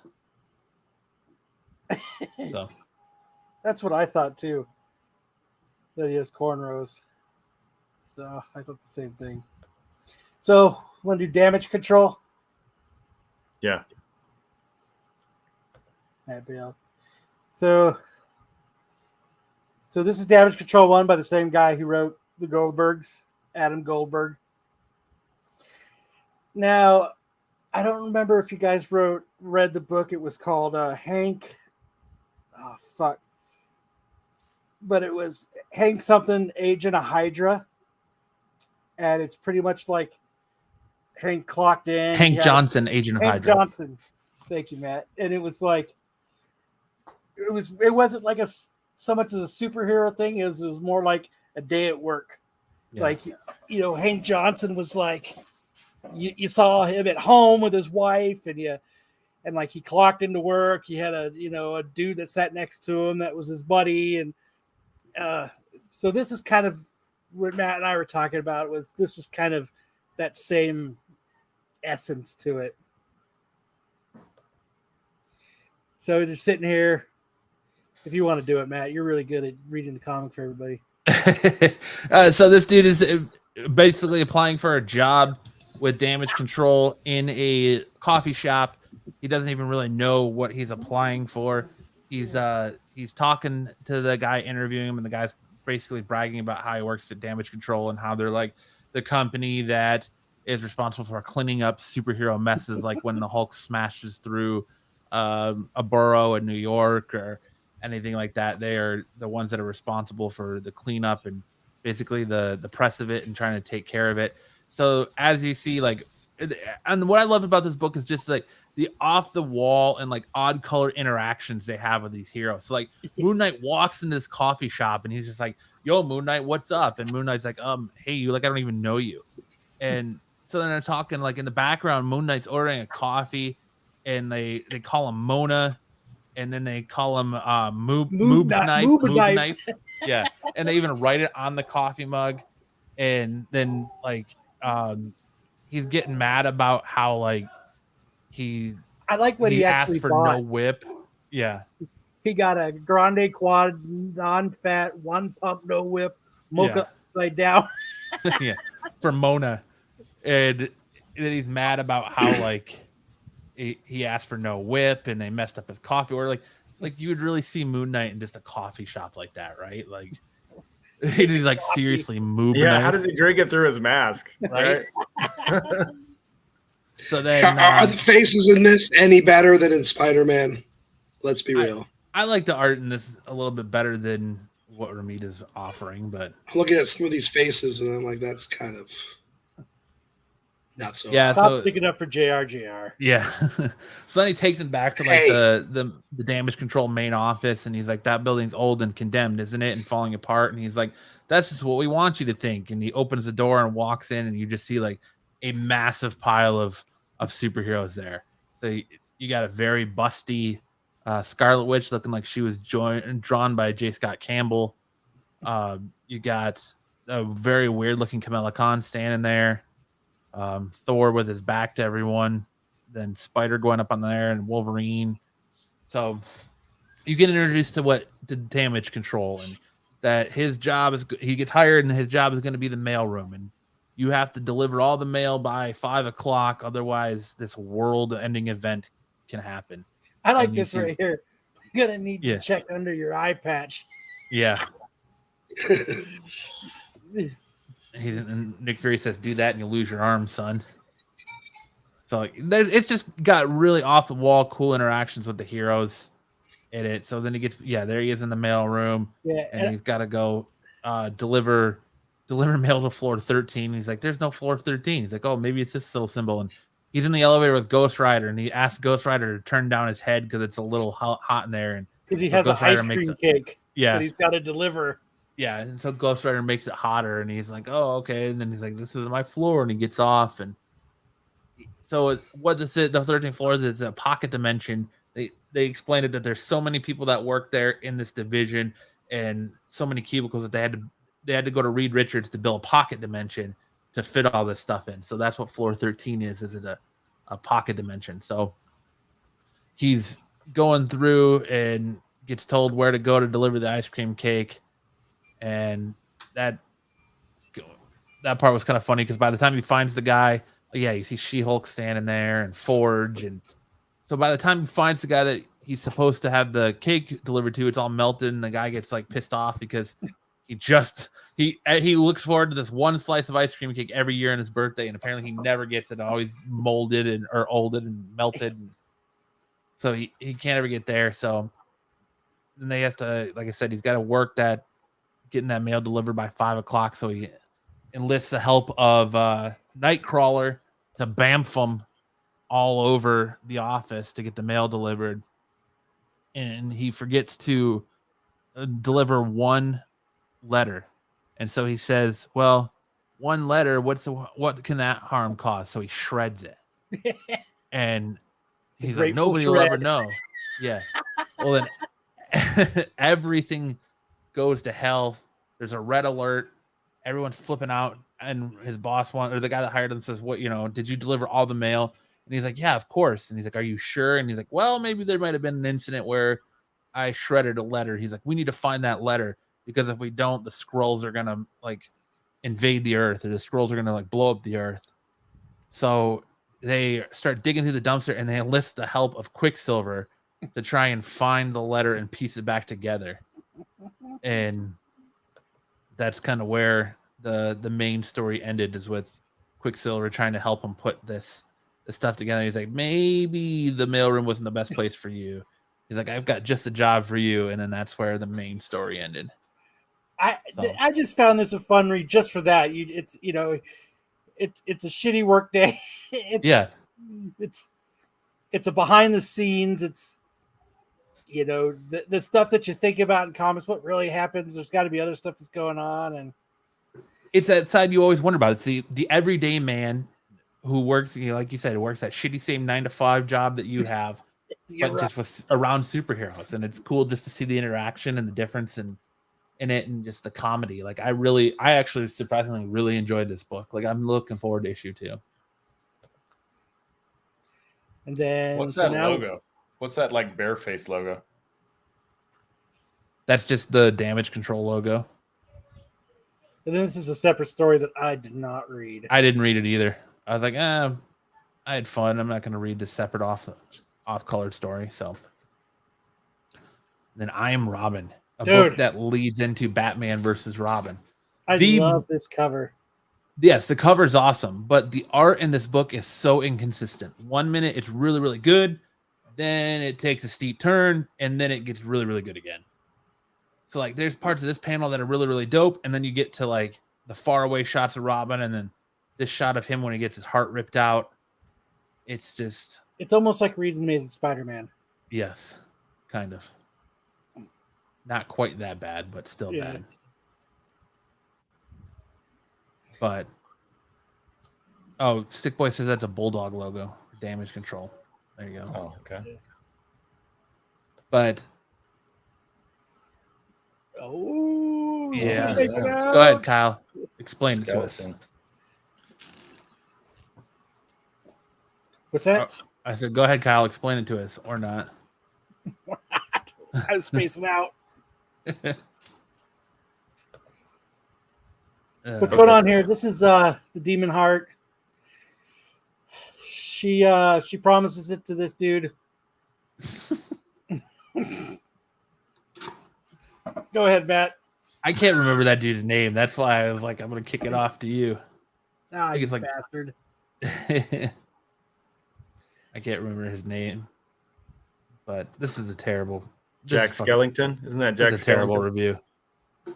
But she gives him powers for getting her the heart. And what's going on is we're just gonna call him Lord Deadman. It's not Deadman, but it's so he makes a deal. Lord Deathman. Oh, okay, there you go, Lord Deathman. Then he makes a deal that if he gets her the heart of the demon, then she is gonna basically upgrade him. So he gives her the heart, and he says, he thinks that they're in love, and he says, well, I thought you were going to give me an upgrade for that. So she gives it to him. And then she doesn't want Robin sniffing around, Damian Wayne sniffing around, finding out what's really going on the Lazarus Island. So when they start to approach, he upgraded, and he starts attacking them. And everyone's rushing in, and he just starts pretty much dispatching everybody. And then even I can't remember her name either. Cardiac? It's not Cardiac. It's Flatline. Flatline. Thank you. Flatline goes in and starts attacking her old boss, and even he kind of dispatches her quickly. And then Robin just walks in, and he's like, "All right, let's do this." And he starts to get his butt cacked, And he's like, love kills. And then Robin's like, yeah, I know. And then rips his heart out. So takes away all of his power. Yeah. Even He's though like, his heart "Now will what?" regenerate And eventually. yeah, he's gonna regenerate. And so Robin tosses the heart to Cardiac and Flatline. or Flatline. God damn, I'm just gonna call her Cardiac from now on. Screw it. Even though Cardiac's Yes, a he's still on Spider-Man Lazarus villain. Yep. Yes, he is still on Lazarus Island. So basically, he's talking to them about. They start talking about Robin, leaving the island, and it's time for him to go home. And he gets into the whole speech about his dad, and she's like, "We just need a beach day." And so kind of has snapshots of them having a beach day together, and basically it leaves off with Robin saying, "I have some unfinished business with my father that I need to take care of," and it's leading into Batman versus Robin. So there's a and he is reading a of manga through this, Sam. Robin reading manga. That's what he's sitting and doing. That terrible art. And she's talking about how he shouldn't be telling people that that's his girlfriend. And then you got like Junior Deathstroke peeping Tom from the woods. Right. And then they're like leave, and he's like, I can't leave. And they're like, all right, we're out of here. Yeah, like Connor Hawke is leaving to go find his father, Holly, and then he's like, well, shouldn't you go find your dad too? And Damien's kind of like, we got unfinished business with him. And this one's like, story continues in Batman versus Robin #1. Yes. But that's a 6 splash page right there. Yes. I hope Batman versus Robin is full of beach days. We need more of that. It's a classic manga trope, the beach day. But I mean, it wasn't bad. I want to know how his mask stays on without that middle piece here. So, yeah, we'll see how it goes. You need to get that. So, yeah, and he ends up climbing in that cave, and he gets here. To be continued in Batman and Robin #1. Is that the Castle Greystoke? Yep. Greystoke. Greystoke. So that's not bad. Hold on, I got to take this call as well. Hello? It's my agent wanting to get me a job for my amazing comic book review skills. But that leads us into our next segment.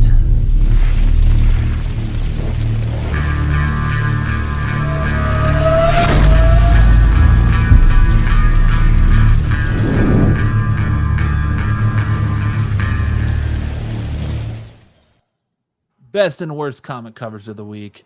Kicking us off, we got our worst comic of the week, cover of the week. Deathstroke Inc. 12. It's Marco. Don't pick up. Yeah. So this is Deathstroke. God, it's Deathstroke Inc. 12. That is a terrible, terrible cover. It's a really cool looking shark, though. Shark with a gun in its mouth. Mm-hmm. Dude, every shark has a gun in its mouth. It's standard equipment. Hartman says Archer inspired. Yes. This week, I think the cool cover of the week was tough. There were so many good covers. Yeah, so this is one we'll let the chat decide on too, but Kyle and I were kind of torn on which one it should be. Kyle really likes that I Am Robin cover. I mean, it's sleek, simple cover, but really well done. Then we had the Gwenverse, Spider-Gwenverse covers for issue 5. I really like the Land cover, even though it's pretty overdone. And then we had the Harley Quinn reprint of the Killing Joke homage, which was my favorite cover of the week. Like, I was really excited for this cover. So Hartman says not the Robin. And then there was the Darth Vader cover. Yep. Oh, that's right. And then the Darth Vader cover.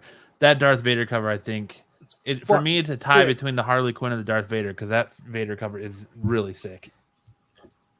Both Vader covers were sick. The A cover was just as equally awesome. You like the Miles cover? Miles cover wasn't. I don't know. So you're talking about this one? It's a dope cover, but I don't know if it was like when. It's just something about when you look at that Harley cover for me in person in your hand, it just hits a little bit different. The Harley cover? Yeah. I mean, it is a good cover. It is an homage, though, yes, but it's still a very, very sick cover. Like, I kind of want to display it in a frame on my wall behind me, right next to like Killing Joke. Just, I don't know, just something about that cover looks fresh.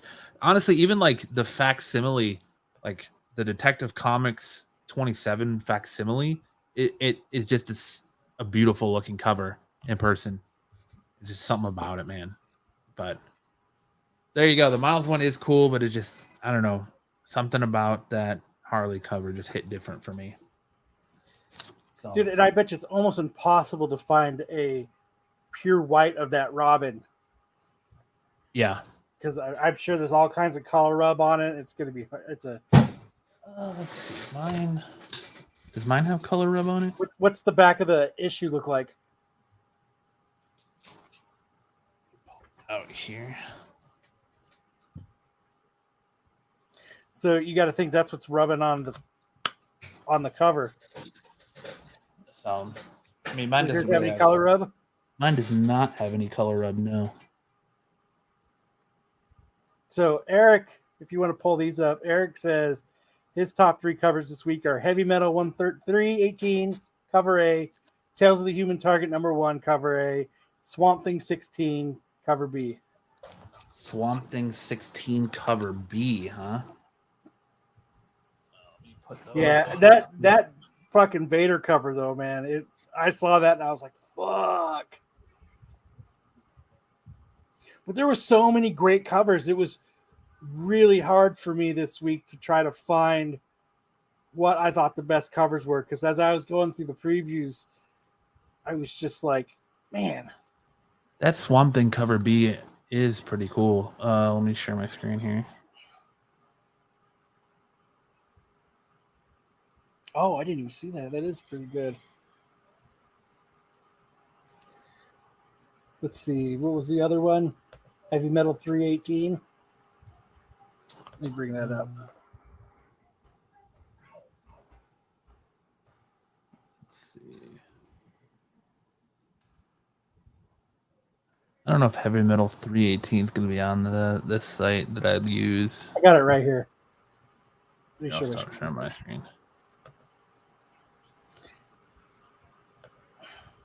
Is this the cover you're talking about, Eric? It's got that Game of Thrones feel to it. Oh, it is on there. Yeah. That is cool. What was the other one that he said? Tales of the Heavy Metal sure does the lovely ladies well. Yes. Human Target #1. Cover A. Says Harley barely holds over on Swamp Thing for the top spot. Yeah, the Swamp Thing one is cool, but like I said, that there's just something about that Harley cover to me. I don't know. Let me see. But what is it again? Human Target. Oh, I think I know what this. By Tom King. I think I was contemplating this one.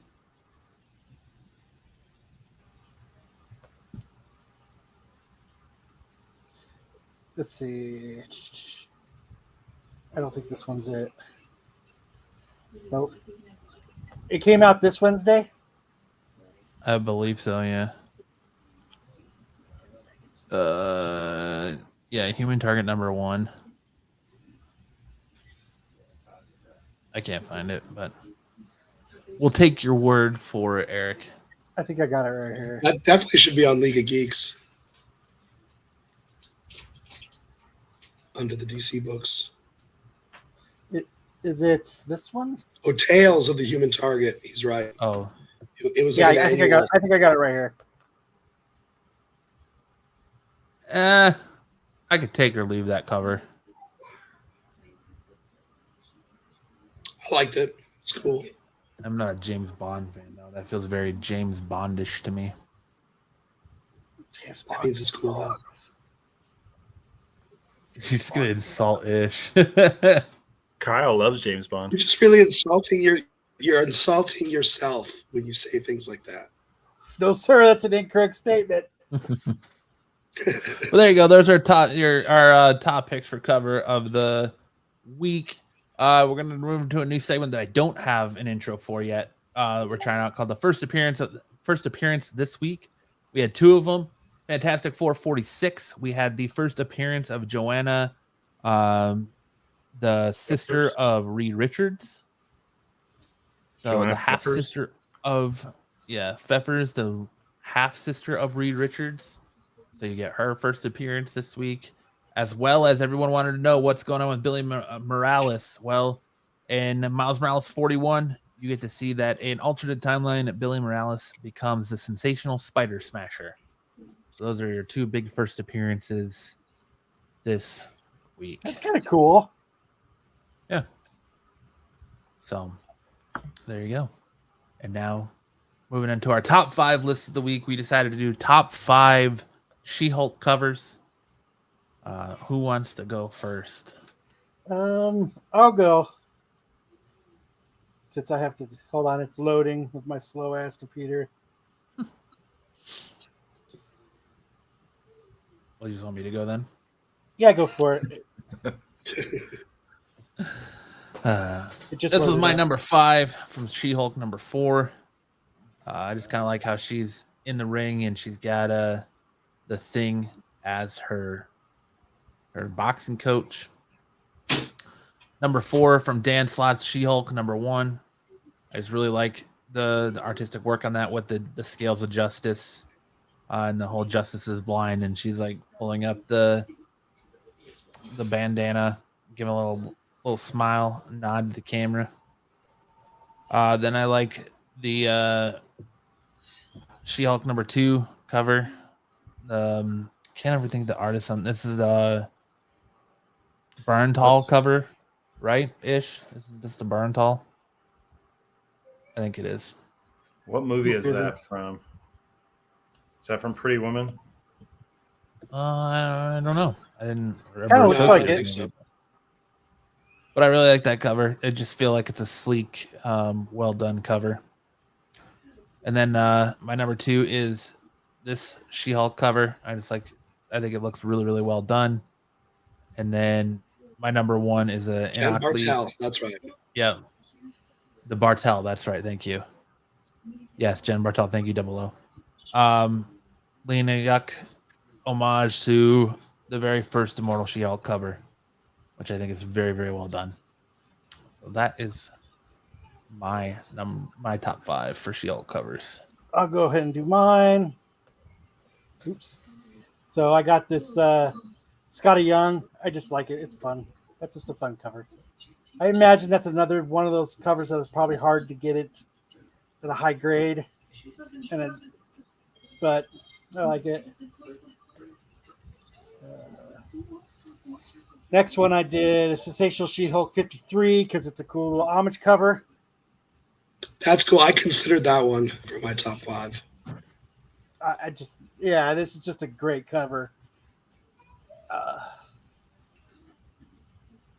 Same thing. I did the Dan Slott one, so I'm just going to skip past it. I did this one because this is just fucking badass. I really like. We got That is a bad. nipple. We got. I mean, it's just got everything in it. She's nice and ripped. Some low pants. Low-rise jeans. Some hip huggers there. She's fucking shit up. Like it's just a great cover. And then this one, I just love it. This land cover is just fucking badass. Yeah, look, he can draw guns. And he can look at them fucking silencers. Holy shit. She means business. So, although, I mean, I get that it's done because the holster on her hip, but like that one leg looks very, very small compared to the other one, even with the holster, but still it's a pass. Yes. So those are my top 5. Now we get into Ish's top 5. Yeah, we'll do Ish's top 5. I don't know how you wanted them, Ish, because you didn't send them to me numbered, so I just threw them in here. That so far, this is all right. I like this one and the one where it's like the puzzle pieces. I picked both because it's just depicting the inner struggle of the character, not necessarily for the artwork itself. And I fucking hate that Toys R Us thing at the top, but I like the scene that it depicts. This is just cool, man. I love. I considered that one. That's just badass. Yeah, so this one and the first one, I kind of felt just kind of the meta-ness of the character and everything that's going on in the book all kind of summarized into one image. And then I picked the first issue and the final issue, which are very similar. Of course, with the breaking of the fourth wall, she's reading her original #1 comic book. And the quip about, if you don't read this, I'm going to come take away your X-Men. Just kind of bullying the X-Men incels in their basements, I guess. And the final issue, when the comic book was canceled, if you skip to the next one. This is the next one. Like I don't know how you. Okay, this is what right. you sent. So you just use the same image. That's what I said. You sent the same cover twice, and you're like, no, they're different. I'm like, No, all right. In the chat, they were different. Yeah. No, in the chat, they were different. This is your error. Okay, I'll take the blame for it. The final issue is Yeah. very similar, and she's making good on her promise. She's like, my series got canceled. I'm coming after you. I'm taking your X-Men. Yeah, she says, now hand over those X-Men comics. Okay, kids, we had a deal. Now hand over those X-Men comics, yeah. And she's holding both covers. I don't know if you can see that. There we go. So it's almost before a decade before Deadpool, She-Hulk was doing this stuff, breaking the fourth wall, being all meta, talking to the readers, referencing their fandoms. Here, I'll make it right for you, Ish. Thank you, man. I'll fix my blunder. There you go, Ish. So Joe says sensational 29, 34, and 40 are his picks. So, Very nice. So then, Kyle, you have a new segment that you want to kick off tonight, right? So yeah, I would End the night.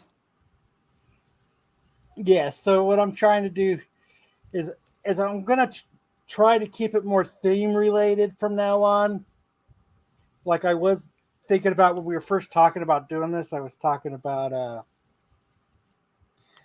like maybe we could make it like movies that had to do with something that was a lot of expensive shit was lost.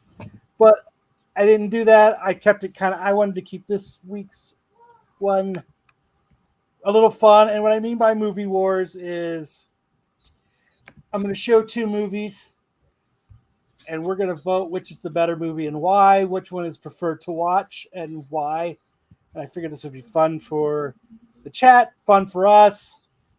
So I'll bring it up. So here in Movie Wars. But Kyle, you hate every movie. I don't hate it. Yes, you hate every movie. Unless it's James Bond. You shut up about James Bond movies. Who's talking shit about James Bond? Hey, You Bob, do sit down out not there. have a license to critique. So this week for my Movie Wars, I picked Tremors versus the Burbs. Ooh. Is it Halloween already? Tremors all day. Dude, Tremors. Burbs is great. the Tremors is great, but the Burbs are, that's just a fucking, everything about that is just a great fucking movie. It's so funny and so creepy. It's so like, so what, okay, so Matt, what do you say? You say Tremors? Tremors. Sam? The Burbs. Ish? Tremors. See, I saw both of these in theaters multiple times. This is when I was a kid. and I Holy liked shit! You went to the theaters multiple times to watch these movies. both of these movies. I did. Good night. Stop the presses. It's when I was a Kyle kid and I handled didn't movie mind. It happens. I'm not going to admit it very often, but this is a hard pick for me. This is a hard pick because like they keep teetering like this for me, but I'm gonna have to go with the Burbs. That's So a tie. We need that chat to give us a No, tie. your mom picked Tremors. She breaks the tie. So we got Oh, in there. we got to we've put got- out the whole chat. Then we got You to can't the just say chat. your So we mom. got the whole chat. the got the Burbs. Peter Burbs. Parker Panson at the Burbs. We've got Brucifer with Tremors. Hartman says the Burbs. Wookie, Solo Wookie Wookie says the Burbs. Stick Boys the Sticks Burbs. Your Burbs. mom Tremors. Burbs is life. Hi Ish. This is Evan. Burbs is life. Dude, it's Justin Berbers. Burbs, Yeah, but those are Burbs. repeats. Let's just. Burbs. That Burbs doesn't. all the Justin way. Berbers does not count. Okay. It looks like Well, Burbs has it. The Burbs The is Burbs crushing has it. So I the Burbs just- takes the win. So every week, I think I'm gonna. And if you in the chat would like No, us, Kyle, to do, hang on. You ought to do brackets so we can keep track. So let's have the winner stay on, and then we'll bring another movie in. How's that?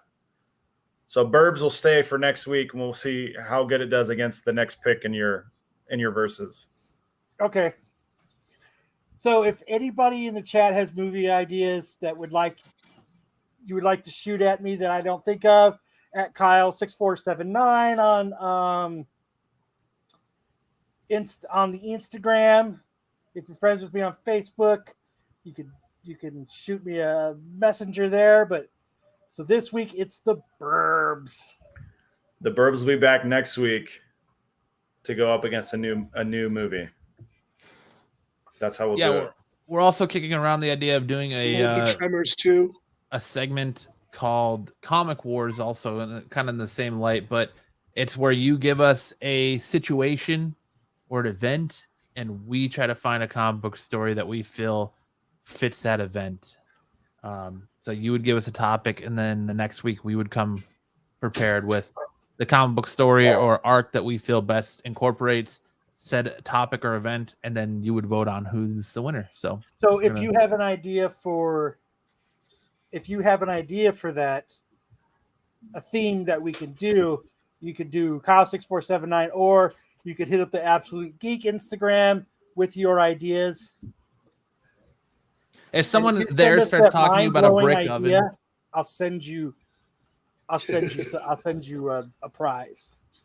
just know that if someone hits you back about a brick oven when you're talking to the Absolute Geek, it's not me. So just disregard it. So And yeah, there it is. So we'll I don't know how we'll do it, but we're going to do Comic Wars and we're going to keep doing Movie Wars. So also, just a reminder, we have our giveaway for the Riddler book, signed Riddler book. We're gonna pick a winner next week. You just have to leave a comment below of what your favorite comic book this week was, and make sure that you are subscribed to both the Absolute Geek channel and the Rennavision channel, and you are entered to win that book. And hopefully, we'll pick a winner next week if people actually enter. So, Dodgeball clip. who doesn't want free We shit? should do a Oh, do we have contest to dodgeball see clip? how many books we can lose in grading companies. I don't want to do. I do I'm not going want to to send my participate entire in that. collection to see if they lose it. I do not want to participate in that. Yes. Yeah, there's a clip in the Google Doc, Matt. Epic Evan Absolute did not Geeks. watch the new Thor movie. Featuring Absolute Geek's own Tyler Tryon. Okay. I'll Here we go. stop sharing my screen. But if you And guys we'll- like and that then idea, they- we'll keep doing it because I just think Yeah. it's fun. I'm really We'll excited end for the Comic Wars, though. With a dodgeball clip. Didn't ask me to include audio. Yeah, don't. You don't need audio? Strike. Let's not get that copyright strike. All right, so on the far side is Tyler Tryon, who is a co-host on one of Absolute Geek shows, and he's also a tremendous catch when it comes to dodgeball. Boom. Good idea, Rooster. Not bad. What is it? Let me see it again. Isaac versus Tyler. Tyler gets a shot off. Ready, set, go. Ready, set, go. Okay, here we go. So 1v1. It's like the Old West. Boom. Gets that catch. Got the catch. Boom. We are live every Wednesday night. If you guys find our Facebook group, you can watch Triple D Dodgeball live every Wednesday, 8 p.m. Arizona time until we quit. It's usually about an hour 20. We love to have viewers. And if you guys want to come play, you're always welcome. We don't charge a thing. You just got to stand in there and get hit by a ball. There you go. Sam will be your Huckleberry. You got that right. But, well, I think that does it for another episode of Saturday Night Special, guys. Good show, man. Thanks for everybody for coming and hanging out. Check out Thresholds of Reality. We had a couple good interviews this week that were a lot of fun. Long live and prosper. But go over to. We should be putting out an episode. We'll should have be 2 putting out the episodes next Ghost week. Hunt episode soon, where we talk about our ghost hunt.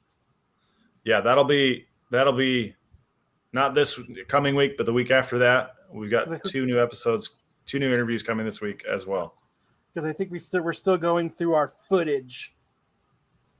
But thank you, everybody, for showing up. We really appreciate it.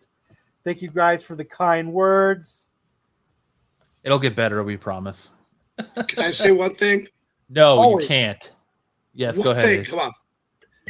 So since Thursday, this weekend is the world's largest Star Trek convention at Bally's Hotel in Las Is that how you met Vegas. your wife? Actually, no, but we did get engaged there. They announced this morning, Saturday and Sunday are the big days. They announced that the convention was completely sold out, full capacity. So Star Trek fandom is at one of its peaks right now. That's a Well, lot of very trekkers strong. in one location. It's a lot of trickery. Yes. And you'd be shocked at the amount of partying that goes on there. It gets crazy. I'm not shocked at all. Thank you, Sam. They get wild on that Synthahol. Yeah. What did It's the I one do? time of the year for the nerds to just. I don't know how I did friggin' this, but all right. Anyway, I just wanted to say that. So shout out to Star Trek. But yes, thank you guys so much for tuning into another Saturday Night Special. Make sure to show your love to the rest of the shows on Rennavision. You got the Star Wars show tomorrow night, the Attack show on Wednesday, and all the other great content Pete and the guys put out on this channel. Make sure you subscribe to the Absolute Geek channel and catch our content on Fridays and everything else we put out. And make sure to check out Thresholds of Reality. I know Kyle and Sam work hard to entertain you guys with all the crazy, unknown nonsense that may or may not exist out in this world, and the people that believe in their own brand, I guess. So, Dude, that UFO, if you guys go listen to an episode, go listen to the guy we talked about the UFOs. Not only does he believe not only does he believe that UFOs exist, but they're actual shapeshifters, and they come out of vortexes out of South Mountain here in Phoenix. And he has this crazy footage that looks like a dragonfly that he says is a serpent. And then he's got this crazy red orb that he caught. So it's a really fun episode. You guys go check it out. Good So, stuff. on We that- got lots of good stuff on there. Yeah, it's a lot of fun. So you guys have a good week. Enjoy your Saturday. oh God, oh yeah.